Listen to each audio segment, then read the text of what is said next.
ekijjo manyi kinyaga bitono wengendo okujja akaloozo kalero ngenda kajja mu lugero lugamba nti ekijjo manyi kinyaga bitono lwaki kinyaga bitono ebisere bisinga ekintu oba okimanyi bw'omanyi ekintu ekinaabawo n'ekinaakutuukako wattu tekitwala bingi nnyo kubayita okwetangira mu bulamu bwaffe ng'abantu Katonda atukola n'atujjuza buli kimu n'akitulekera awo waliwo embeera gye tulina mu bulamu gye bayita etulabikira abantu abasinga obungi temugivaako oba kwe tuyita mu luzungu wandigiyise warning nze nagiyise instincts buli muntu mu nsi yonna naddala mwe bakaddugala mulina embeera eyo temusobola gyekenneenya gyetegereza nti ebeera birina kyekulabula nazzi kuno bajjajjaffe n'Abaganda baafunanga obubonero obulaga nti ekintu kino kigenda kugwawo era bwe kiba kigenda kugwawo nafuna akabonero ako ebiseera bisinga baasazanga bye bagenda okukola kubanga kulabula ekigenda okujja obufunze buli muntu njala kusaba ebiseera bisinga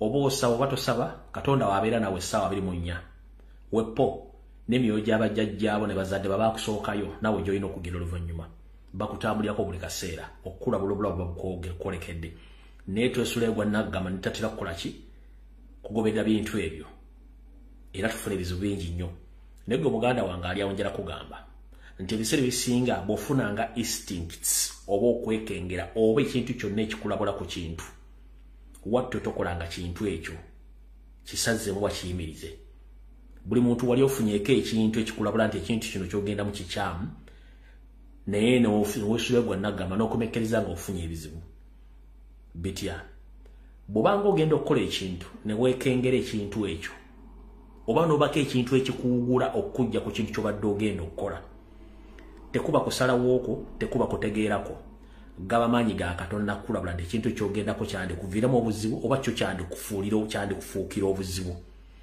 edda abantu abeefumiitirizanga baalekanga ebintu ebyo naawe njala kutegeeza abafunye ebizibu eby'enjawulo ekizibu ekyo kigenda okutuukako nga waliwo okulabulwa kuwafuna gwe kwotaafaayo okutegeera nti bandabula kuba nafuna okulabulwako mu ngeri obwemu endala bwe kennyini osobola okujjirwa okulabula instincts n'otafaayo ogenda otuuka noga nti ekintu kino ningange yategeddeko nti kigenda kubeerawo buli lw'owulirako nga weeyogeza nti ekintu kino kituusewo ningange yabadde akitegeddeko nti kigenda kubeerawo mu ntandikwa yakyo kyewategeddeko ekyo kyewafunye mu mubiri gwo oba okukwolesebwa okwo gye tuyita instincts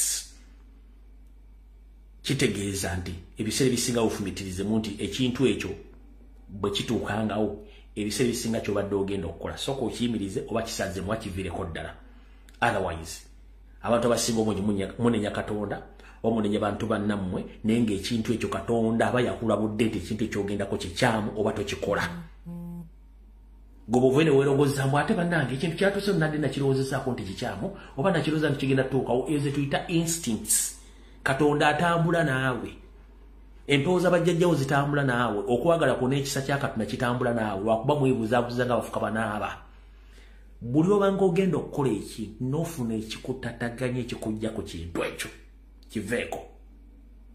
kiveeko nkiddamu buli obanga ogenda okukola ekintu n'ofuna ekikuwugula okujja ku kintu ekyo kiveeko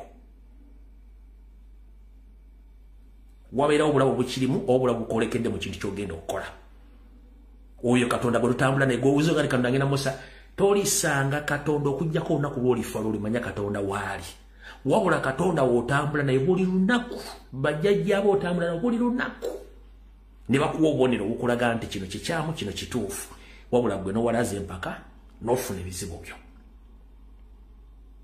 kekabadde akaloozo kaaliro nti buli wofuna ekintu obadde ogenda okukola ekintu n'ofuna ekikudistractinga oba ekikuwugula ku kintu kyobadde okola ekintu eky'omuze kiveeko oba ne weekengera kye bayita okwekengera nti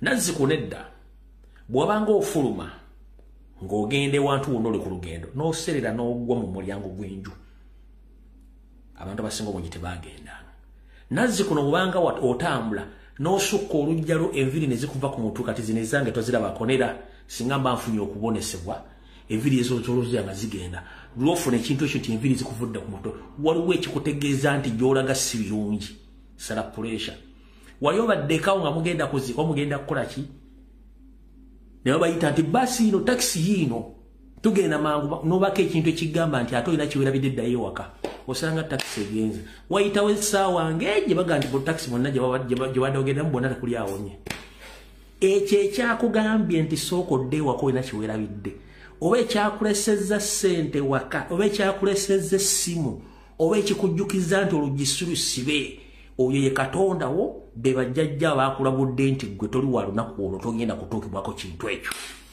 akiwakana genda kuwanga nze nkuwadde aganga ebisigadde gw'oloomanya ne bw'ofunanga ekintu ekikugamba ntogenda oba kino kikukyusa ku kintu ky'obadde ogendako tegeera nga butegeezi nti Katonda oli naye ne bajjajja abooli nabo bakubuulidde kyekyo kkola akalowoozo kawedde katugenda ku vidiyo butereevu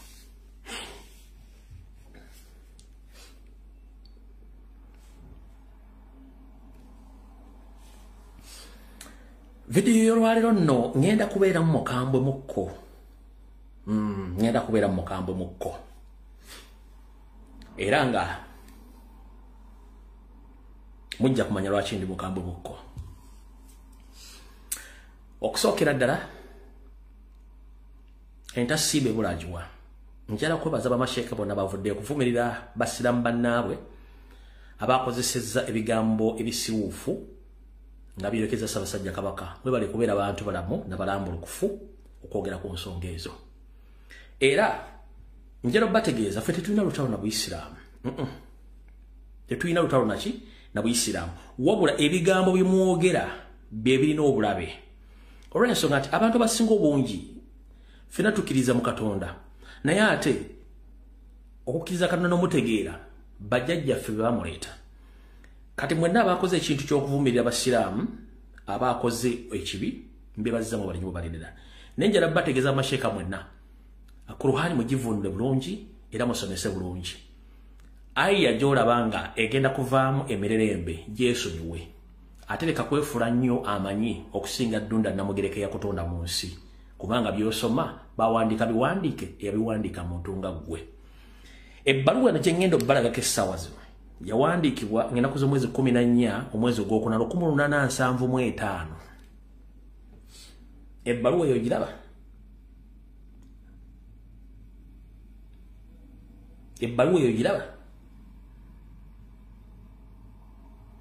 ebbaluwa eno yawandiikibwa Ssekabaka Muteesa ng'agiwandiikira n'abakyala wa Bungereza Victoria ng'amusaba okumuweereza abasomi n'abasomesa nkiddamu ng'amuwandiikira omuweereza abasomi n'abasomesa ng'ennaku z'omwezi 14 omwezi ogwokuna 1875 ebbaluwa yeyo sijja gibasomera najja gibasomera ku Sande ogiraba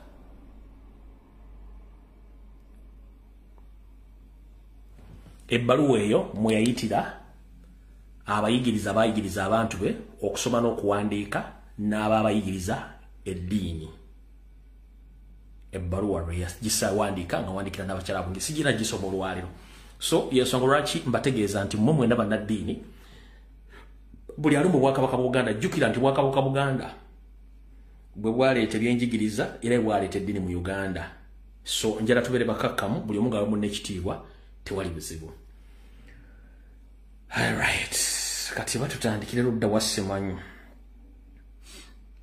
tandikire ludda wa katutandikire wa alright owasanya karu Charles Peter Mayiga Salo gamolenge jafuto badde mmego kansubiriti otuuse je baliko otuusako engalo munnange wepo nange ndi eno gikola ku kafomu wane gulama ejikuba by'omutwe nejikutambuza nga atalinako program ate bobeera mu kamera ne weebuzabuza nga afukaana abantu gonna mazziso nga ate kituufu kimanyi wetwogerera olwaliro ze kankwambule n'ensi etegeera ekituufu kye kiri kansubiriti Mr. President otuuse information gye ngenda okuwa naawe ojja kwekwasizaako emikono ebiri okusokera ddala njala tegeeza mwenna bannayuganda naddala okusingira ddala abazzukulu bannambe bawanga lya mu Buganda nti Alright, naku z'omwezi ziri 11 omwezi ogw'ekkumi omwaka 2024. Nzize nwanagana ne Mayiga n'akabinja kakafutubadde Mmengo ku nsonga gye baali bakoze n'okuteekawo memorandum of understanding wakati wa Museveni, Mayiga, Salimu Sale, David Wasajja Apuuli mu ngeri bwe bagenda okusula Buganda n'obusaanyawo n'okuvvuula n'okulengeza Ssaabasajja Kabaka nga byonna state ebitaddemu ssente. Agawala mbalayirira kikyagenda maaso ate kigenda kuteekerawo ddala ekintu ekikyamu. Ndi wano tegeeza abaana bannambire bazzukulu ba Buganda okuvvuula n'okuvuma Ssaabasajja Kabaka kusasulire era kuli mu memorandum of understanding. Mugenda kulaba we tulaga abasajja n'abakazi bagenda kusiwuka empisa balumba omutanda wa Buganda direct nga tewali abakuba ku mukono. Nkiddamu mugenda kulaba abantu abagenda okulumba Ssaabasajja Kabaka from nowhere nga bonna basasulire. Olwenda kuzo mwezi ziri 11 ogw'ekkumi waka 2024. Mugenda kulaba abantu bagenda okuvuma Ssaabasajja Kabaka nga bamuvoola bamulengeza. Ebintu bino birimu Mayiga mu memorandum of understanding ya sayininga birimu Salimu Sale, Muhoozi, Ssemwai ne Museveni. Ng'oyagala okukakasa nti ebintu bino mu Mayiga mwali na buli kimu bakimanyi bulungi nnyo n'abakungu b'Emmengo. Nti Mayiga ne Ssemwai ne Museveni bonna bali mu kusasulira gurupu z'abantu n'obubinja bw'abantu bakaggwa ensonyi, ngenda bayita bakaggwa ensonyi. Abagenda okuvaayo mu bungi nga bavuma Ssaabasajja Kabaka olw'ensonga nti okumutta kukyagaanye balina kusooka muvvuula namumalamu kitiibwa okumulaga abantu alina kyali mu Uganda bamusse wansi. Njagala kubeera muntu mumuki mwerufu nnyo. Mwenna mbadde ku social media mu bufuzi bwa Oweekitiibwa Dani Muliika tewali muntu yenna yavumanga Ssaabasajja Kabaka era bwe yamuvumanga wabangawo okumuwaabira. Mu bwajjebbi Walusimbi bwekityo, Oweekitiibwa Mulwanyamuli Simwogere bwekityo, n'abalala ku kyamayiga kubanga yalina enteekateeka gye mutaamanya. Mukimanyi bulungi nnyo nti Terefayina oba TV zonna mu Uganda ebyogerwa ku TV ezo bye muyita content, bye tuyita content, byonna biva ku social media platforms z'enjawulo nga bannayuganda abalina ebitone n'aboogera ebigambo ebiyitirivu bakola content. TV kozi basing okujja information. Program zikolebwa okuva ku makya mpaka lwaggulu eziriko abawemuzi ne baboogerako, eziriko abeeyambula ne babakola ki. Era nga ne TV ya CBS n'abakozi ku BBS bonna bakeera mu bintu by'okujja mu content gwe bagenda okukozesa. Ssaabasajja Kabaka bakamuvumira kati ndowooza ewiiki 2 namba. Tekuli mu Buganda yenna okuva ku w'ekyalo, ku w'omuluka, ku w'eggombola, ku w'essaza abaavuddeyo okuwambalira abantu bona bavuma Ssaabasajja Kabaka bonna basirise. Bannaddiini bonna basirise gy'obeera nti mu Uganda tebaliimu. Tekuli ayogera ku nsonga ya kutyoboola kitiibwa kya Ssaabasajja Kabaka bonna basirise. Bannabyabufuzi bonna basirise tekuli anyega okujjako Robert Kyagulanyi Ssentamu eyabadde mu nnaku ezo gy'abadde mu kuzika mwannyina Mugenzi Namagembe muwala wa jjajjaffe omukulu w'ekika ky'Embogo Omutaka Gaira Ganjuule yeeyogeredde ku nsonga ezo. Abasigadde bonna kiki kubanga bali mu system ya Mayiga. Mmengo yennyini n'abagituddemu tekuli ayogera buli omu asirise. Tugenze ku Central Broadcasting Service Radio 2 abakozi baako bonna bayina social media platforms okuli Twitter, okuli TikTok, okuli Facebook n'emikutu emirala balaba engeri bavubulamu Ssaabasajja Kabaka. Tekuli wadde omuweereza ku TV ku radio eyo yavudde kwogera kigambo kyonna kikwatagana na kwantu bavuma Ssaabasajja Kabaka bonna basirise.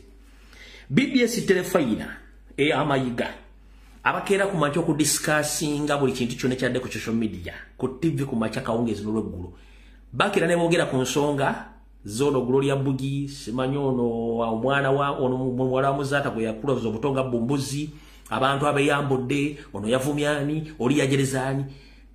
Programu ezo nezisoka ku macha tekuli no mwasobola kwogera ku nsonga abantu bavumye Ssaabasajja Kabaka bonna basirise kubanga bakimanyi bakaba bagamba temusobola kwogera kubanga bakimanyi balina okukola omulimu gwa mukama waabwe teri kwogera ngera babuuza mwenna bakola ku CBS Buganda Kokasi mukolerani basibo ne banyabo mukolerani basibo na wabula mulina obudde obunoonyereza ku lumbuye asula ludda wa alyachi abeera kola kibi ne mwogereyo olumu ne muganda mwogera kubanga mutyo okulya nti ayogedde kulinnya lye naye abantu bemumanyi we basula abantu bemumanyi we balya emirimu gye bakola na buli kimu kye bakola ne mutasobola dobba wandiikira ebbaluwa obbawoningadde okutuusa olukiiko lwa Buganda kalubero wa Buganda Caucus okwogera nti mwenna babuula Ssaabasajja Kabaka mu kikomye mukulu akulira Buganda Caucus MOP akiikirira Gomba ne banno bonna office ya Buganda Caucus mu parliament ebayamba ki muwanga Kivumbi bano bonna bavuko kulisa yimo n'abana bonna babeera ku BBS tekuli n'omwasobola kwogera ku wabula basobola okwogera ku byobusego biri ku radio ebiri ku social media buli kimu tebasobola kubaadde okwogera ku masheeke wadde ku muntu yenna avodde Ssaabasajja Kabaka tebasobola kyogerako kubanga biri bintu bitegeke byennyini kati mbategeeza bangi bagenda kuba basasuddwa okuwemula n'okuvuma Ssaabasajja Kabaka bangi nomugenda bbala bakano mujja kajja nga mutegedde biki bye mbagambye bino byonna Mayiga abinabo mukono kubanga akimanyi birimu ku nsonga ezigenda ogenda mu maaso nga baagala okusula ekiyitibwa kya Ssaabasajja Kabaka nza mukitegedde bulungi nnyo alright awo nawo nvuddewo katugende wano era nga bwe nabalaze nti omukulu ono eyawamba Buganda kati nga ye Kabaka wa Buganda bwe yabadde mu Kyaggwe n'agenda n'alamusa ku ngoma ekitakkirizibwa mu Buganda nti kateri katikkira akkirizibwa kulamusa ku ngoma tetulina engoma ya Bakatikkiro nga bwe nabalaze akyagenda mu maaso n'okweyita Kabaka wa Buganda gye babeereyo gye banywerera bbiya nakibalaze bulungi nnyo gye babeereyo gye banywera bbiya omwami ono obwakabaka yabuwamba kati alina n'obudde obulamusa ku ngoma ekimenya amateeka n'obulombolombo n'ennono bwa Buganda kati olw'okuba nti ye Katikkiro wa Buganda eyawamba era kati ye Kabaka mukitegedde bulungi nnyo alright ndowooza ye kansoke mukwateremu mumalirize ndyoke muveeko kamukwateremu mumalirize ndyoke muveeko tugende ku nsonga endala Mr. President kansulenti otuuse abalangira n'abambejja basava ne bannaava n'Abaganda mwenna ntandise ku Mayiga omukulu ono alina ekirooto ekyokufuuka president wa Uganda lwakuba nti yeebuzabuza nga afukaanaaba wetwogerera olwaleero okusinziira nti olwaleero abaddeko ku kitebe ekya Chief Military Intelligence ng'abuuza abasajja okulika birungi nti mutuuse mutya ku nteekateeka z'okusaanyawo lumbuye n'abalala naye ng'ate mu nteekateeka eno bamuzeemu nti naffe tukola omulimu ogw'enjawulo okulanga tumugjawo Mayiga n'ekitongole ekya Kampala Capital Authority ne ba-engineers beremye era beesomye nti bwetabantaanya wiiki eno oba wiiki ejja n'antawetwa ayinza okuba nga ajjirwawo akawungeezi mu ku nnaku ez'akawungeezi nti ye Mayiga agamba nti bateekeddwa okweyambisa akaseera kano nga ekibuga Kampala iddi waakyo omupya akyantannatula bulungi mu ntebe bajjawo n'antawetwa bisigadde bajja bikola olw'ensonga nti balina n'okusaanyawo ekitundu Kayanja ka Kabaka mu wiiki eno oba wiiki ejja saako n'ekitundu ku Masiro Mayiga kuno kwoli Abaganda muwulira nkiddamu wasanya Kalu Charles Peter Mayiga Ssalonga Mulengejja ng'atuuse ku kitebe kya Ssemwai yayogedde n'agamba nti balina okugjawo n'antawetwa wiiki eno oba wiiki ejja biseera ebya wiikendi nga nenda bugisimufungize nga iddi wa Kampala omupya tannabugumya mbooge mu yafeesi basobola okusaanyawo ekitundu Kayanja ka Kabaka saako n'Amasiro oyo wasanya Kalu Charles Peter Mayiga tugenda mu maaso ulira mu nkola y'emu mumpulirize bulungi nnyo ku Lwokubiri olwa wiiki eno ng'ennaku z'omwezi lumu omwezi ogw'Okubiri wakati w'essaawa 10 paka ku ssaawa emu n'ekitundu nga Mayiga yambirwako ekitongole kya Chief Military Intelligence ekikulu ya James Birungi nga James Birungi yabadde omukwasaganya wa meeting yabadde ku Serena Ekigo. Mayiga nga Salonga Mulengeja yasinkanye ne bakatikkiro abava mu Bwakabaka obw'ebikwangala ebibikujju omuli obw'Abanyala, obw'Abaluuli, obw'Abakooki n'Obwakabaka obulala obufu bwe batadde mu Buganda nga obw'Emawogola, obuli mu Ssaabamoli n'obulala obw'ebikukujju, obw'Essese, oye teyazze naye ng'ate ebyo ndaba babikoze bali Kigendo ku hoteeri.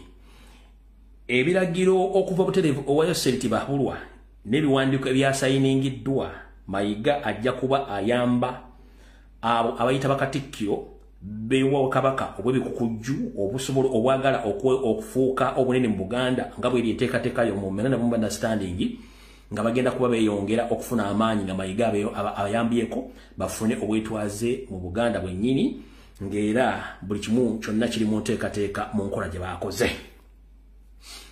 Omukulu James Birungi mu kufundikira nga bali mu meeting ezo ne Yoseriti Bahulwa eyabadde ku mutimbagano gwa Zoom, Katikkiro w'Ekkooki Haji Abudu Kiwanuka ne Wasanya Carol Charles Peter Mayiga baamukakasizza nti bagenda muyambako okumegga Obwakabaka obwa Buganda era nga bo bamalidde okuba nti Obwakabaka bonna buno obufunda obuli mu Buganda babuteekamu busobole okuba nga bukola nga butandika okuba nga bufuna amaanyi ennaku z'omwezi 3 omwezi ogw'Okubiri akavuyo kagenda kubeera mu kanji nnyo mu maaso awo. Tugenda mu maaso kati wulira nno kano luno lwe lukangagga lw'abataka bonna abaolekedde okutandika okulira ku nsiko nga Wasajja Carol Charles Peter Mayiga agezaako nnyo banoonya nga yeyambisa ekitongole kya Safety and Military Intelligence okuba nti abajjawo era nga bino byonna nabyo byateeseddwa ku kitongole kya Safety and Military Intelligence emuya ku barracks ku bataka abasuubira okutemula mu bwangu ddala kubanga bafuukidde Mayiga ekizibu. Bangambye ntegeeze yaliko Katikkiro wa Buganda Oweekitiibwa Dan Muliika weegendereze nnyo mu ntambulayo mu ndyayo n'ebintu by'okola kuba mmanyi olinayo omukolo recently. Oweekitiibwa Dan Muliika weegendereze nnyo ebintu by'okola. Bantegeezezza nnyo ngambe jjajjaffe Omulangira Kasimu Nakibinge ono nga yakulira ekiwayi ky'Obuyisiraamu ekiwangaalira ewa Kasozi emuyenga bwe mbaserabidde no Kasozi wa maye bigenda. So jjajjaffe Kasimu Nakibinge Omulangira bangambye nkutegeeze nti weegendereze nnyo era weegendereze nnyo n'abakuumi bo si balungi nnyo weegendereze ekyo natuli nakigamba. Bangambye era ntegeeze omutaka jjajjaffe Alani Nakirembeka Waligo weegendereze nnyo gy'olya ne gy'osula ne gy'otambulira kubanga Mayiga akutambulirako. N'abamu ku bakulembeze abali ku lusegere lwa Mayiga nga naye mukimanyi nti Mayiga abamanyi temwagala mwegendereze nnyo ekyo nakyo mukitegedde.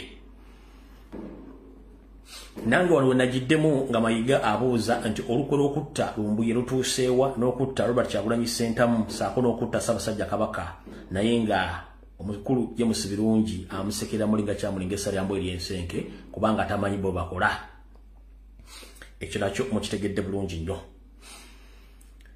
Kati awo oba nsooka empoozingemu oba ng'endere mu lufaaya ndowooza nakyo kankiiseemu lumu nakambiiseemu lumu ebikuba si byangu byakugatta bino okuddayo onoonye bino. Olukwe olw'okulumba ekitebe kya National Unity Platform n'amaka g'omukulembeze Robert Kyagulanyi Ssentamu okulumba Oweekitiibwa Joel Ssenyonyi, amaka g'Oweekitiibwa Lutamaguzi Ssemakula, amaka ga Francis Jaake Butebi ne taata wa Zaake n'okusuulayo ebibaluka lugenda mu maaso era muteekeddwa okuba nga mwegendereza nnyo. Mukulu Joel Ssenyonyi weegendereze nnyo okusinziira nti batandise okukyusiza abakuumi bo nga tolina gw'osabye bakuleetedde buleetezi bakuumi. Kino nkyogedde olw'ensonga nti nasose kulaba amawulire aga Sofuluma nti bakukyusiriza omusirikale ate nange nenga tegeera nga bakukyusiriza abasirikale ale bangamba nkutegeeze. Gamba Zaake Francis Butebi yeegendereze nnyo ddala. Gamba mukazi wa Kyagulanyi Robert Ssentamu Babitungo muwala we ne mutabani we Kampala beegendereze nnyo. Okay. tugenda maaso olukwe olwokulumba ebitebe bya nopu bwebityo n'amaka bukyo kintu nakyo kimaze bulungi nnyo era mubeere begendereza nnyo ku nsonga ezigenda maaso mu mbeera eyo kati awo tuvuddewo ekyo mukitegedde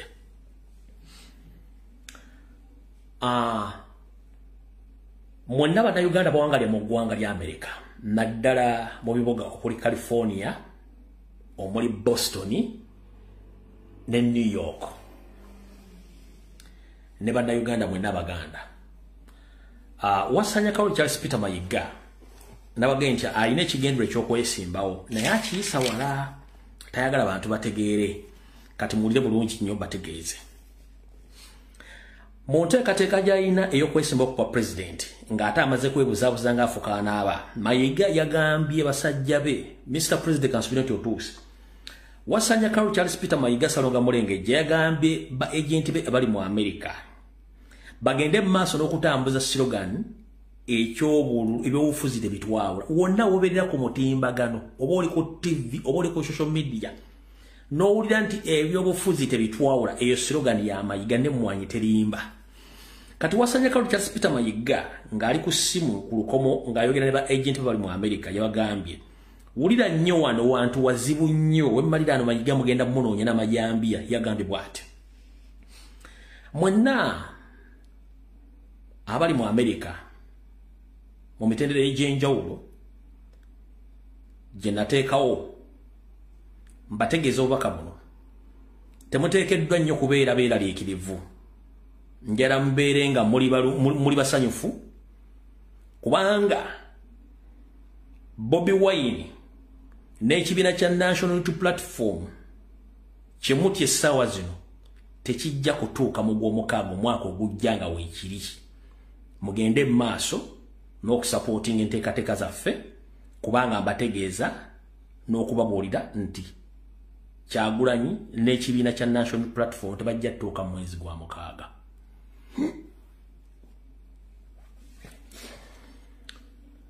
Mr. President Robert Kyagulanyi Ssentamu manye kuno kuoleba n'akakusaliramu ne bannayuganda mwenna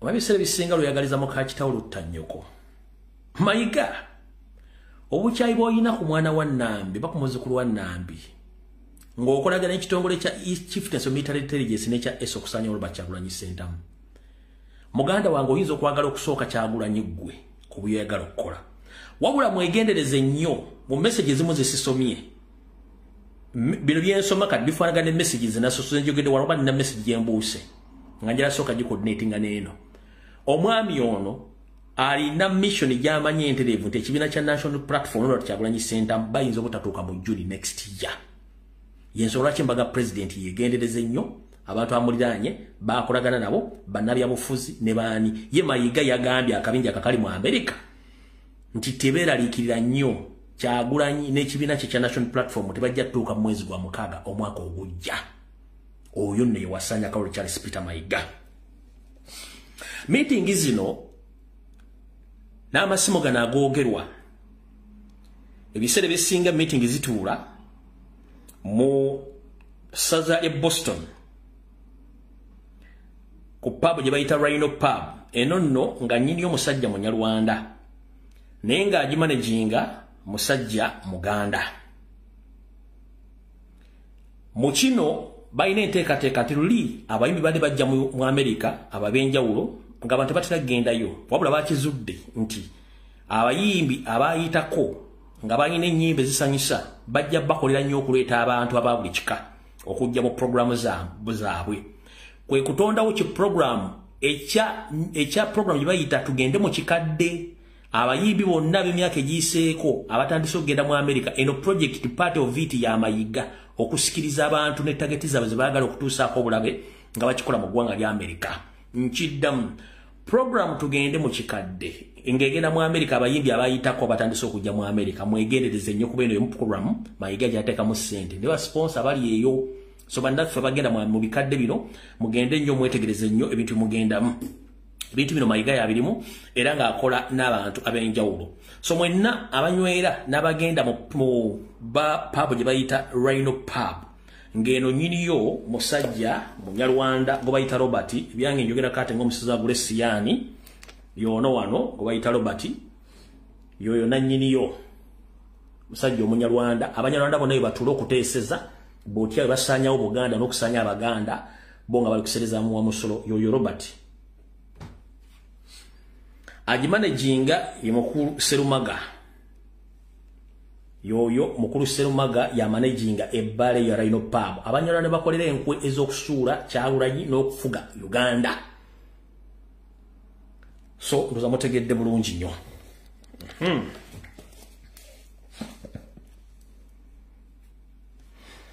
mujja gendo kitegeeza nga luvannyuma lwa myezi 2 kugumu ng'abayibi bangi abayitako bagenda mu ggwanga erya Amerika okuyimba ennyimba naye nga bayina program eyokuba nti bagenda kukola ebintu ebyo so mutegedde bulungi wosanga ki program kye bayita tugende mu kikadde sima biki ezo na program za mayiga naye ekikulu ekyekinyusi kino yagambye nti babere bagumu nnyo n'okutambuza programs ze Robert Kyagulanyi Center mutasoka gwa mukaga n'ekibiina kya NUP bagenda kisanya okigenda kubeera abolished before June zino video mugenda zijjayo muzize Mayiga openly told his followers in USA that they shouldn't be scared about Robert Kyagulanyi Center aka Bobby Wine.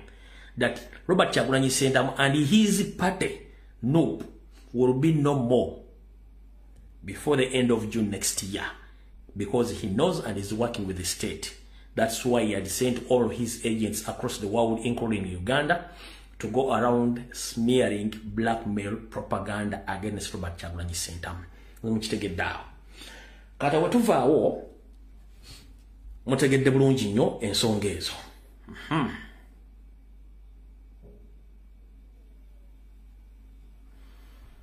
kale nti abagala okumanya olulimi olubiri olwagudde bwefaana balusibye busibi katimba tewaliwo wakisi yakoleddwa eyo current situation eri ku lubiri ye current situation eri ku lubiri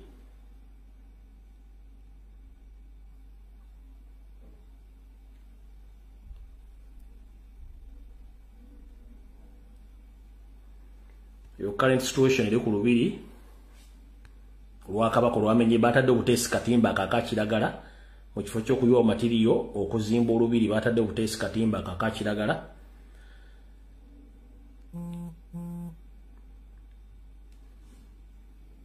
batadde obuteesi katimba kakiragala awo mu kifo ky'okuteekawo kampuni eyinza odduzimba amangu batadde obuteesi katimba kakiragala awo tuvuddewo kati Ndoza Mayiga namudiredda mutegedde bulungi nnyo kati nina wenjagala okulaga wewa katusoke tuyite wano Mayiga nkyamumuzzaako awo mutegedde enteekateeka zaabwe na buli kimu kigenda mu maaso kati njala tugende wano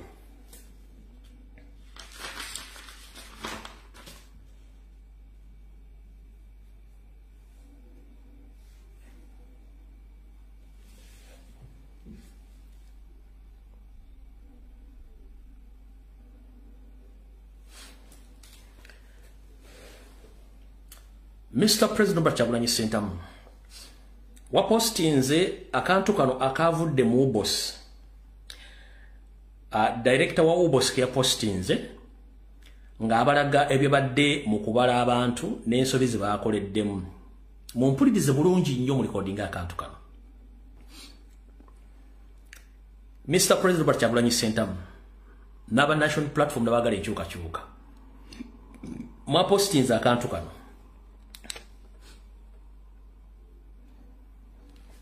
era mukulu wa UBOS najja nayogera ebigambo bya Defane naga he can't resign because of the errors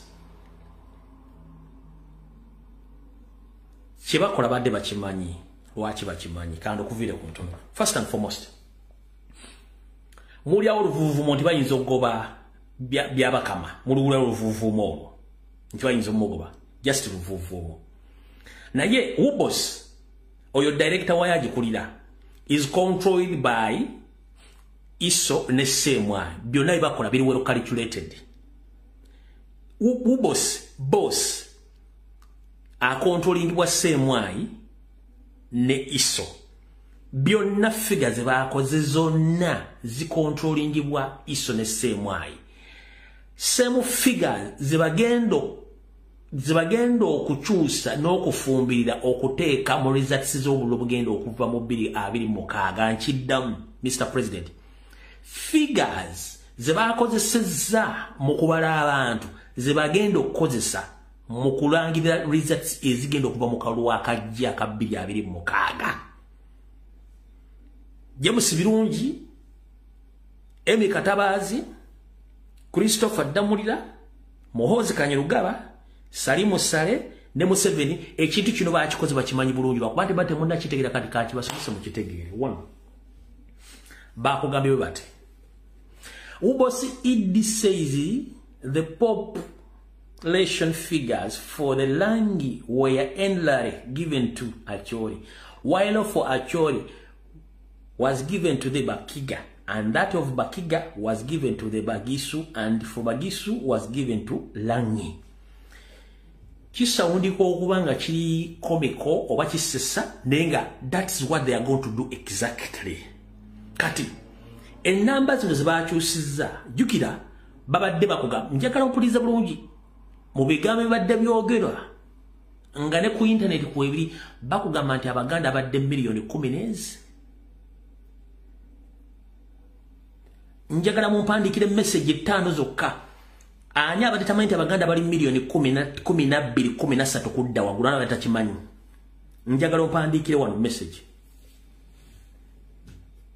Omanyi naku zino njagala nepa information namwe abadde bagobera information namwe ne mukkiriza nti byinjogera bituufu. Njagala mumpandikire message ani abadde tamanyi nti abaganda basukka milioni 10 okudda waggulu.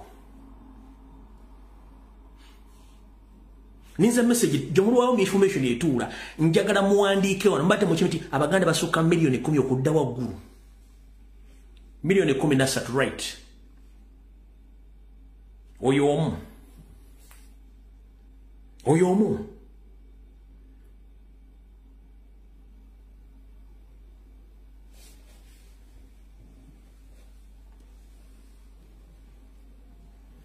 Lwaki bakugambye ati abaganda bali milioni 7 kati.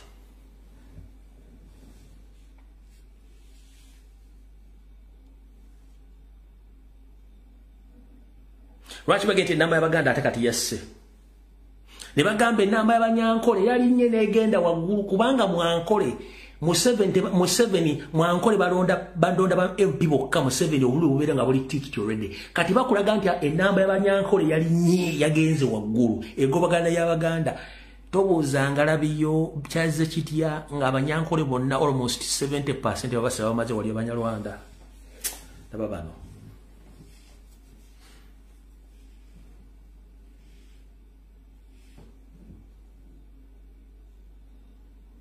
Gotobuuza lwaki badidde abaganda enamba ne bagissa ne balinyise nga mukimanyi nti abanyankole waliyo genocide egenda maaso ne bagigiragira nga yenkanya ne y'abaganda. Wano kati kiri ku record ng'oggyeko omuganda omugisu n'omusoga bazaala. Omugisu n'omusoga bazaala.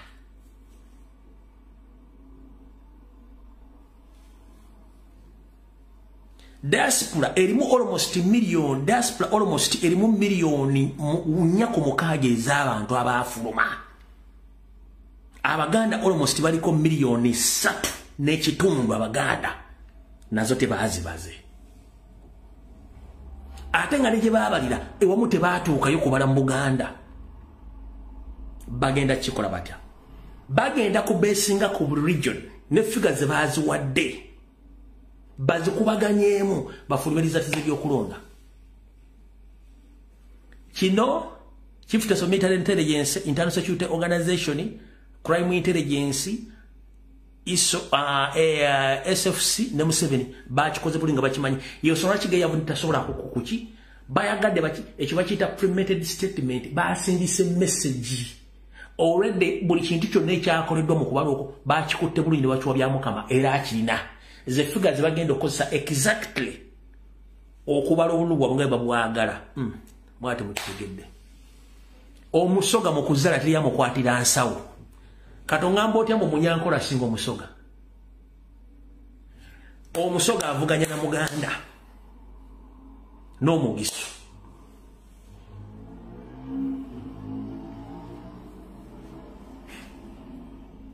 mukuzaala abaana omuganda omusoga avuganya na muganda na mugisu kali mukitegedde bulungi nnyo. So Mr. President yagadde okutegeeza nti akantu kano wakapostinze nete mwategedde ekigendero lwaki bakakoze n'ekigendero ekibalaga nti already kubanze nafunye reliable source nti zino figures babalaze ne arrogance gye bakozesezza the exactly figures ze bagenda okudoktaringa kuba already baziwadde eddaani isi byabakama ze bagenda okukozesa era nga naliza ati sibazirina uza mutegedde bulungi nnyo aho tuvuddewo. Tugenze ku mukulu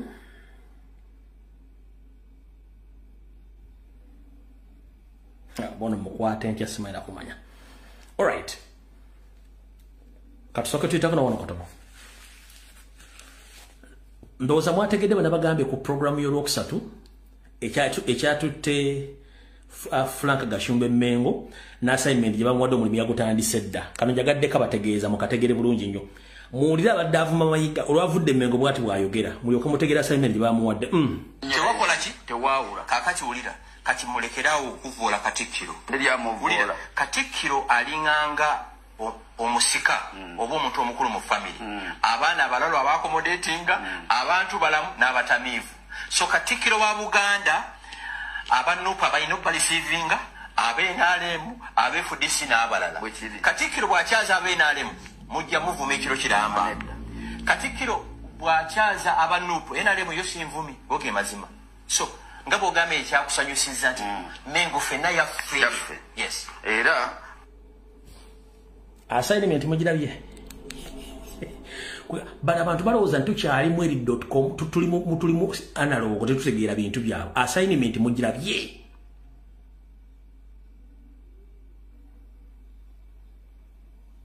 assignment mugirabye kambadde muletegera assignment yono lwa ekyamututte Mengo owulira. Tewakola ki? Tewaawula. Kaakati wulira kati mulekeraawo okuvoola Katikkiro. Wulira Katikkiro alinganga omusika oba omuntu omukulu mu family. Abaana abalalo abaakomodatinga abantu balamu n'abatamiivu. So Katikkiro wa Buganda abanupa balina obalisiivinga ab'NRM ab'FDC n'abalala. Katikkiro bw'akyaza ab'NRM mujja muvuma ekiro kiramba. Katikkiro bw'akyaza abantu awo tetugenda kulwawo njala tudde wano bulungi nnyo. Awo tetugenda kulwawo njala tudde wano. Nsokera Sudiru Paleria ndoza kansokera Sudiru Paleria.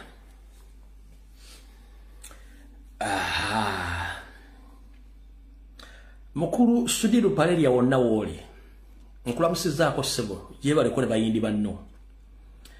Wafulumiza akatambi kano ng'ogamba nti eggwanga ly'abayindi muli obutundutundu 0.01 mu Uganda. Naye ate mu kusolooza omusolo gwomusolooza okuwa eggwanga musasula ebitundu 6 oba 65 ku ssente zonna ezisoloozebwa. Ffe ne tuvvululwa nti kitegeeza miliyoni 45 z'Abannayuganda bonna basinga obungi batudde wansi tebalina mulimu gwe bakola abayindi bamusasula omusolo.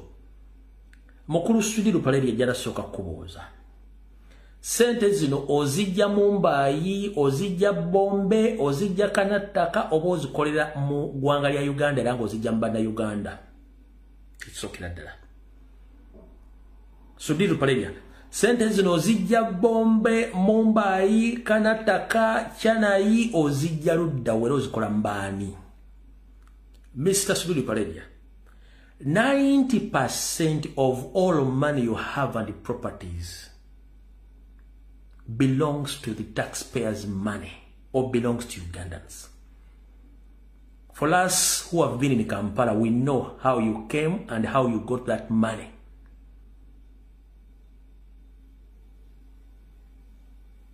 Be very careful when you are addressing Ugandans. We know 90% of the money and the properties you have belongs to Ugandans. Be very careful.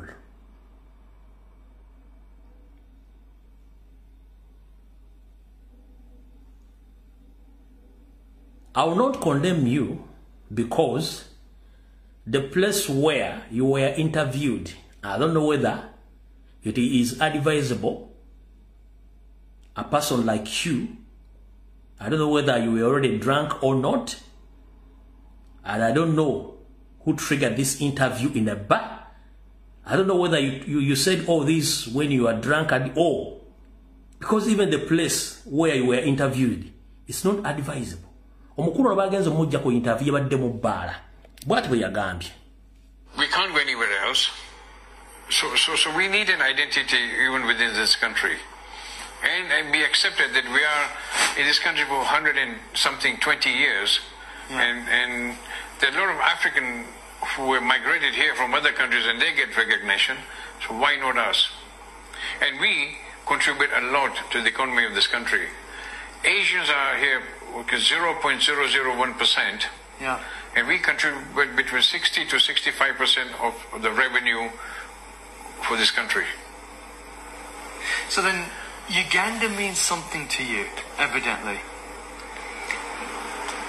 It's my home. I can't stay anywhere. I have home in England. Yeah. And home in Dubai. This has always been my first home. This is your home. All right. Mr. Sudhir Lupaleria, it is evidently because I ever lived in India, in the province called Karnataka, that is Bangalore. There is a big post or poster which says welcome to India and welcome to the incredible India for Indians only and other Asian countries, whereby there is no any foreigner, mostly Africans, who can acquire citizenship however much you have a lot of money. We know how black people like me and other African comrades like me, how they are treated in India. So for you, you are in Uganda, enjoying life, using taxpayers' money, blogging around that you need status or identity. You want to confuse Uganda that you have been doing business and getting a lot of money in Uganda without having identification?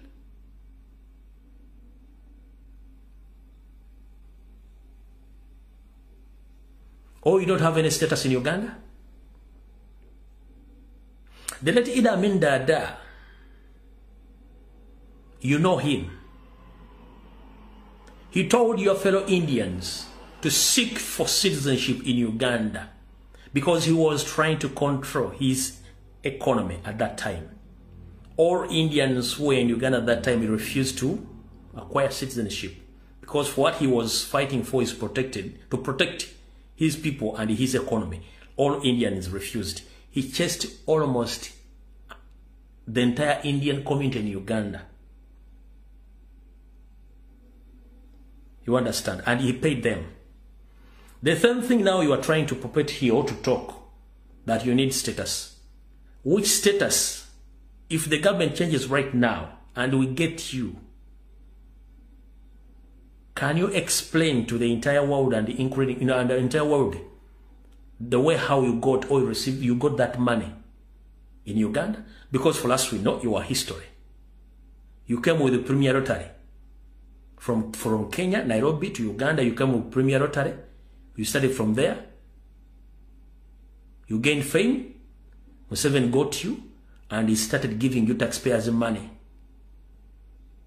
to be where you are right now. But you are trying to dig what you can't bury again. Mr. Sudhir Lupaleria, we beg you kindly and your fellow Indians, stay where you are. Because the history doesn't favor you and your fellow Indians. We're back in India. Africans are not welcomed and they can't even settle there in India. And we know how black people are treated in India, in other Asian countries. So how dare you start come out on media giving us false information that the Indian community contribute almost 65% of the revenue. So, if I may ask Mr. Sudhir,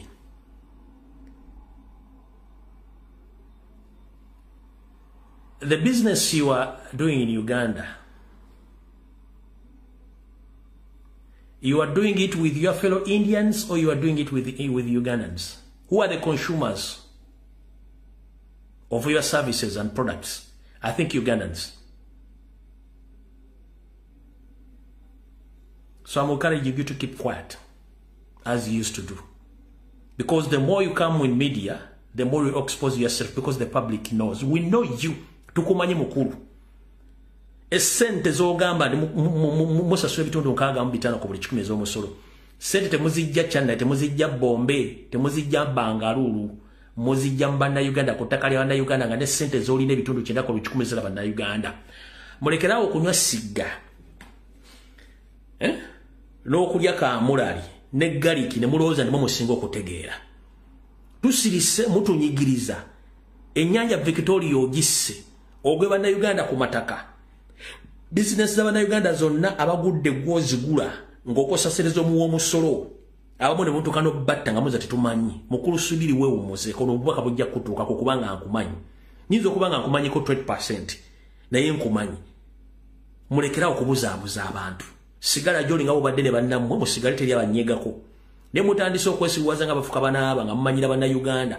Sente zonna ze muyina ebitu by'omutunda mu bitunda bana Uganda, tembitunda India, tembitunda sime Pakistan, tembitunda mu Uganda, amataka ga bana Uganda. And moreover, constitution temuteekeddwa kweyingiza mu bintu bya kugula amataka mu Uganda, amataka ga bana Uganda, mwe muli ba foreigners, muyina kufuna lease. But you own almost 60% of the land in Kampala. The sente wazijjawa. Mulekera otumanyira. Gwe nkuvuddeko. Era genda maaso ng'oyogera. Ennyanja Victoria ogiseko almost 20% gw'omuntu omu Sudiri. Olimako ebimuli, otaddeko hoteri zo, otaddeko resort zo, almost kati ennyanja oyala kugiwa mu ttaka gimala nti ekintu kyonna ekiri eno side z'emu kyonna okimala ogoyiyemu ettaka. Ate nga si gwe susu wakikola dda. Genda mpola tukula mukulu. Awo tuvuddewo. Tugenda ku mukulu ono.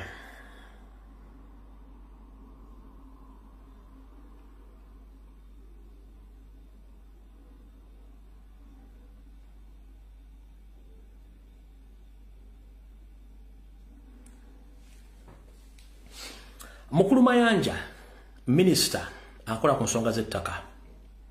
Nkulamusiza nnyo ssebo gye balako gy'otuusako engalo. Kansula gitambula bulungi. Ebiseera bisinga tugamba nti ekiyinula ennyana kiva mu kibeere. Naye kyandibadde kirungi nnyo okuba nti okweyita Mayanja ng'ovoola obuddo n'ennono y'erinnya lyo gye liva kiba kiswaza. Twakola dde okunoonyereza tuli Muganda ekitali kibi. Naye ate osula mu Buganda mwolina buli kimu ky'okoze. Ebiseera bisinga mu abantu abalowooza nti mwasoma wattu ate muwutta. Mayibu osome nnyo owutta. Ebigambo bayogedde ng'olye mukono wattu njagala bikwatamuko okuvoola kwakoze okuvoola Ssaabasajja Kabaka. Era n'Abaganda bategeere bulungi nnyo ono omukulu bw'ati bwe yayogedde. Naye njala kwebaza omusajja yabadde mu katambi kano gye kakkomeekereza. Mwami ggwe oli omu ku kakadde abakyamanya ennono l'obuwangwa n'okwagala Ssaabasajja Kabaka. Ngenda kukwata mbiga by'ono omusajja byeyogeddemu.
Kansoke nkwate mwawo. Mukulu Mayanja minister kwasaganya ensonga z'ettaka. Ogambye mu administrative structures n'obyogera bulungi nga bw'omubiteekateeka, which is okay, era tweyanziza nnyo. Naye njala kubuuza mu Uganda omazemu bbanga kine ku myaka gy'olina osome byafaayo bya Uganda bisoma n'obimanya oba just obuusinga omuliro gw'oluyiira okusirika ebiseera ebisinga abantu si basiru wattu Abaganda oba Buganda bwe bwasooka Uganda mu kulumayanja ndi wano okujjukiza Obuganda bwe bwasooka Uganda okubeerawo yali nsobi nakati bajjajjaffe gye bejjusa okugenda mu bufumbo bwa Uganda kubanga talina kyefunyeemu yagobwa mu ddiya nga talina kyefunyeemu ekyo mukulu mayanja njagala okitegeere era ndi wano okutegeeza nti Obuganda eddagaano gye bwakola ne Queen wa Bungereza okusaba eggwanga Uganda eddagaano gye eri erina buli kimu ekyogera nti Buganda bw'erabanga enyigiriziddwa nga tefunye ebyo bye yateeka mu ndagaano esobola okuva mu buki esobola okuva mu bufumbo obwo era obufumbo bwe buvaamu mwe gavumenti mugenda giteeka luddawa singa Omuganda akira n'agamba ati kati akamanyiro kasusse njogera ebigambo bino nga bitegeezera Museveni singa Buganda ekera ku makya n'ewaabwe omusango nedda mu kooti mu International Criminal Justice nega ati nze obufumbo buvudde mu gavumenti ya mugenda giteekawa kyensooka obbabuuza era ngenda babuuza ettaka kwe muboloogera kwe muvumira Buganda ne muvumira Ssaabasajja Kabaka n'otuuka n'okujolonga Ssekabaka Muteesa eyakkiriza endagaano ya Buganda okugatta ku Uganda ebeerewo n'omuvuma nti talina ttaka oba baagala baligule ssebo njala kubuuza singa endagaano eyo etwalibwa mu kkooti y'ensi yonna Obuganda ne bwetongola gavumenti yamugenda giteekawa era egenda kuyimirirawa njala sooka kubuuza Uganda nga bw'ogiraba tugambye nti Buganda yeekutuddeko efunye obwetwaze kubanga it is possible buli kimu weekirina emisango gye giri endagaano gye ziri mugenda kikye mulinawo first and foremost administration structures zonna zemukozesa oba infrastructures zonna za Buganda ettaka lyonna eriri mu Buganda lya Buganda n'Abaganda muno mwe muli amasomero amakomera parliament ebitebe by'amagombola amakooti na buli kintu byonna bya Buganda so singa Buganda ega nti twekutuddeko tukooya akamanyira kasumagizi yeyalira gavumenti ya mugenda gituzaawa era ku ttaka lyani kubanga ettaka lyonna lyemufutubaddako lya Buganda ne weefugira Buganda mugenda giteeka ludda wa gavumenti yammwe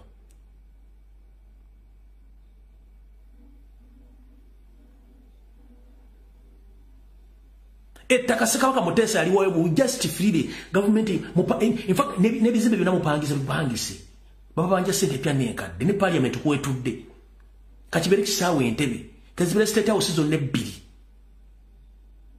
kagabera amakooti kebere Kampala City Council wetudde kaberani gonna amasomero mu Kampala gonna byonna bintu bya Buganda mugenda mulina kiggwe nga mayanja mulina ki mu government yammwe byonna muli kulizi nelizi yaggwako dda mayiga n'aziriwingisa nga Kabaka tategedde mulina ki you have nothing and if it was Sir Edward Muteesa tewali Uganda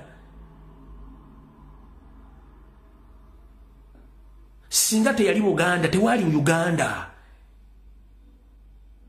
so gobodda n'ovuma Ssekabaka Muteesa n'ovuma Kabaka Mutebyaliko mutabani we n'Abaganda azifu nti mu Uganda gavumenti yava mu bbanga n'ejjabuzi n'etuuka kati yawamba no ebintu bino biina emitendera abantu okusirika si basiru owulira ssebo njira kutegeeza ettaka kw'oyimiridde n'osimba amagulu gakulinga ng'emitwego egitega enkwale ettaka lya Buganda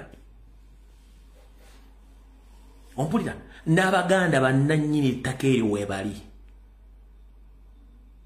ekirungi mutulazeeko mwennyini nti buli ggwanga lifuze Uganda tegedde enfuga yammwe n'ebirowoozo byammwe munyigirize nnyo mutyoboole nnyo muvume Abaganda ekiseera kigenda tuuka nga buli omu tumanye empisa ze nga tezikyekweka tuzitegedde ku mmeeza omanyi konoweeka watu tokalinda kusaaba ttaka ne kano kasaabye ettaka tulitegedde tumalirawo tugenda okaweekera nakyo ekyokudu temukyalina kye musobola kutuula tugamba Baganda nti ate munnange bino ate munnange kino kiri bwe kiti tugenda tutegedde bw'oŋŋamba nti munnange tukole bwe tuti nze nange ŋŋamba bw'oŋŋamba tudde wano nga tina tudde wano Katonda atuyambye okuti abaana ba Isirayiri baabonaabonera Egypt mu Bayibuli kwekweyagala ko balina kuba baategeera nti balina obulabe buli muntu yenna mulabe gye bali naffe mu nkola y'emu newankubadde tukyayinamu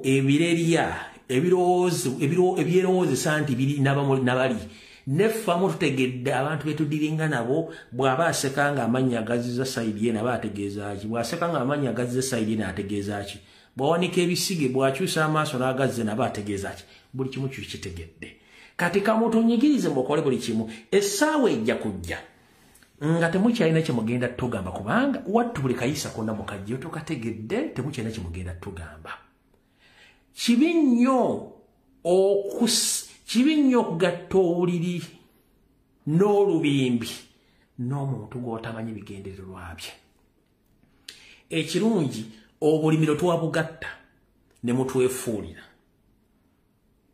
abaawulira oluyimba lw'abasudde ng'ayimba ennimiro y'okubuganga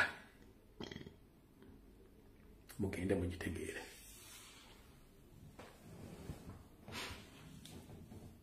kyekiseera kyo twagala obebaza nate infact bwe mbamusa mwongeremu otunyigirize mumaleyo buli kimu tukitegeere mukulu Mayanja ne Museveni mwongeremu tunyigirize twongere okutegeera otherwise kubamu tukyebase mwongeremu tunyigirize munyigirize buli munyigirize bw'anaatuuka wano nga bw'olya wutu nawulira nga weebajjagala bajja kutegeera ekituufu mwebale gye mubalire mugende maaso munyigirize mukole buli kimu kyekisembayo okutegeera ani yaani mujja kuba temukyalina abo mambuka twamanya enfuga yaabwe abeeyita mu Maserengeta n'abeeyita Abaganda balina amannya nammwe tutegedde ndowooza bwe n'ebikulo byammwe tutegedde mwebale nnyo mubalire mugenda tugamba ki mwebale nnyo mwebalire ddala mugende mu maaso mutegedde bulungi nnyo sijja nakamalayo kati katuddeko wano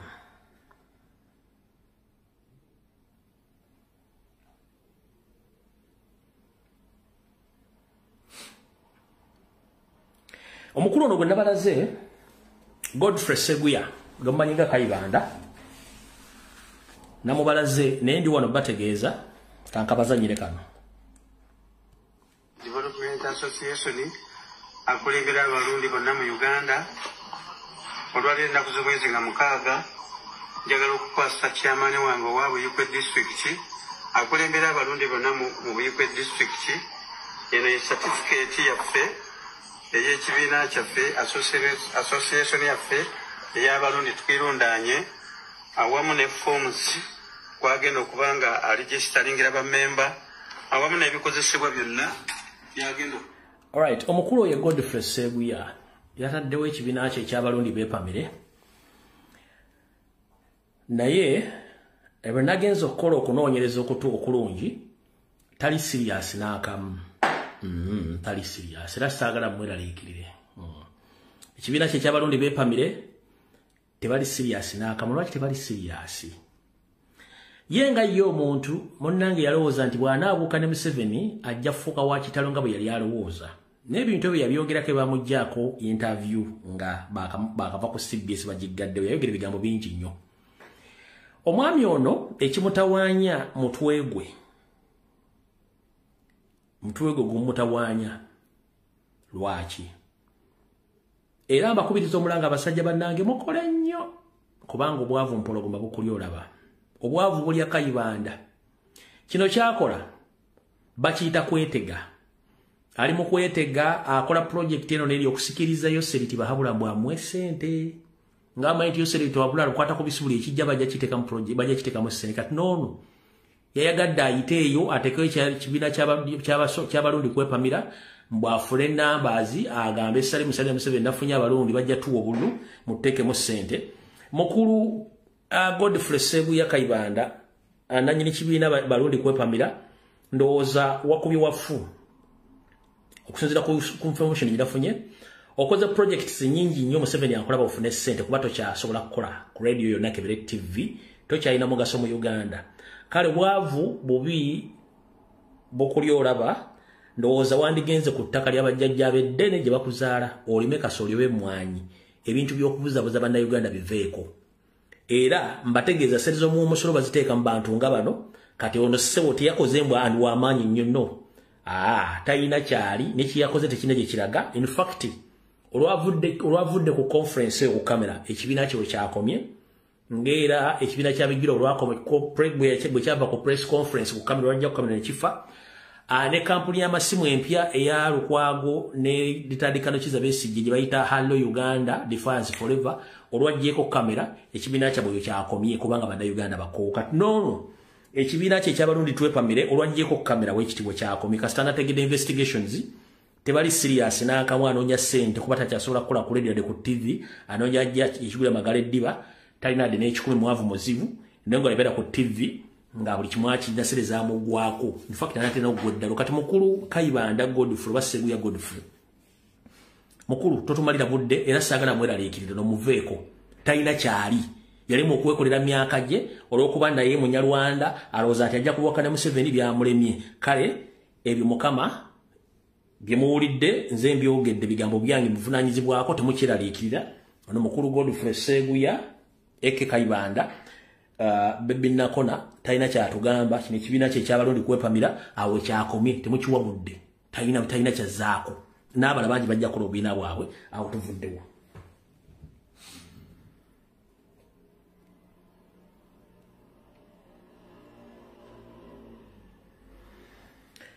Alright. Kati mwenna badde bajja bangoberera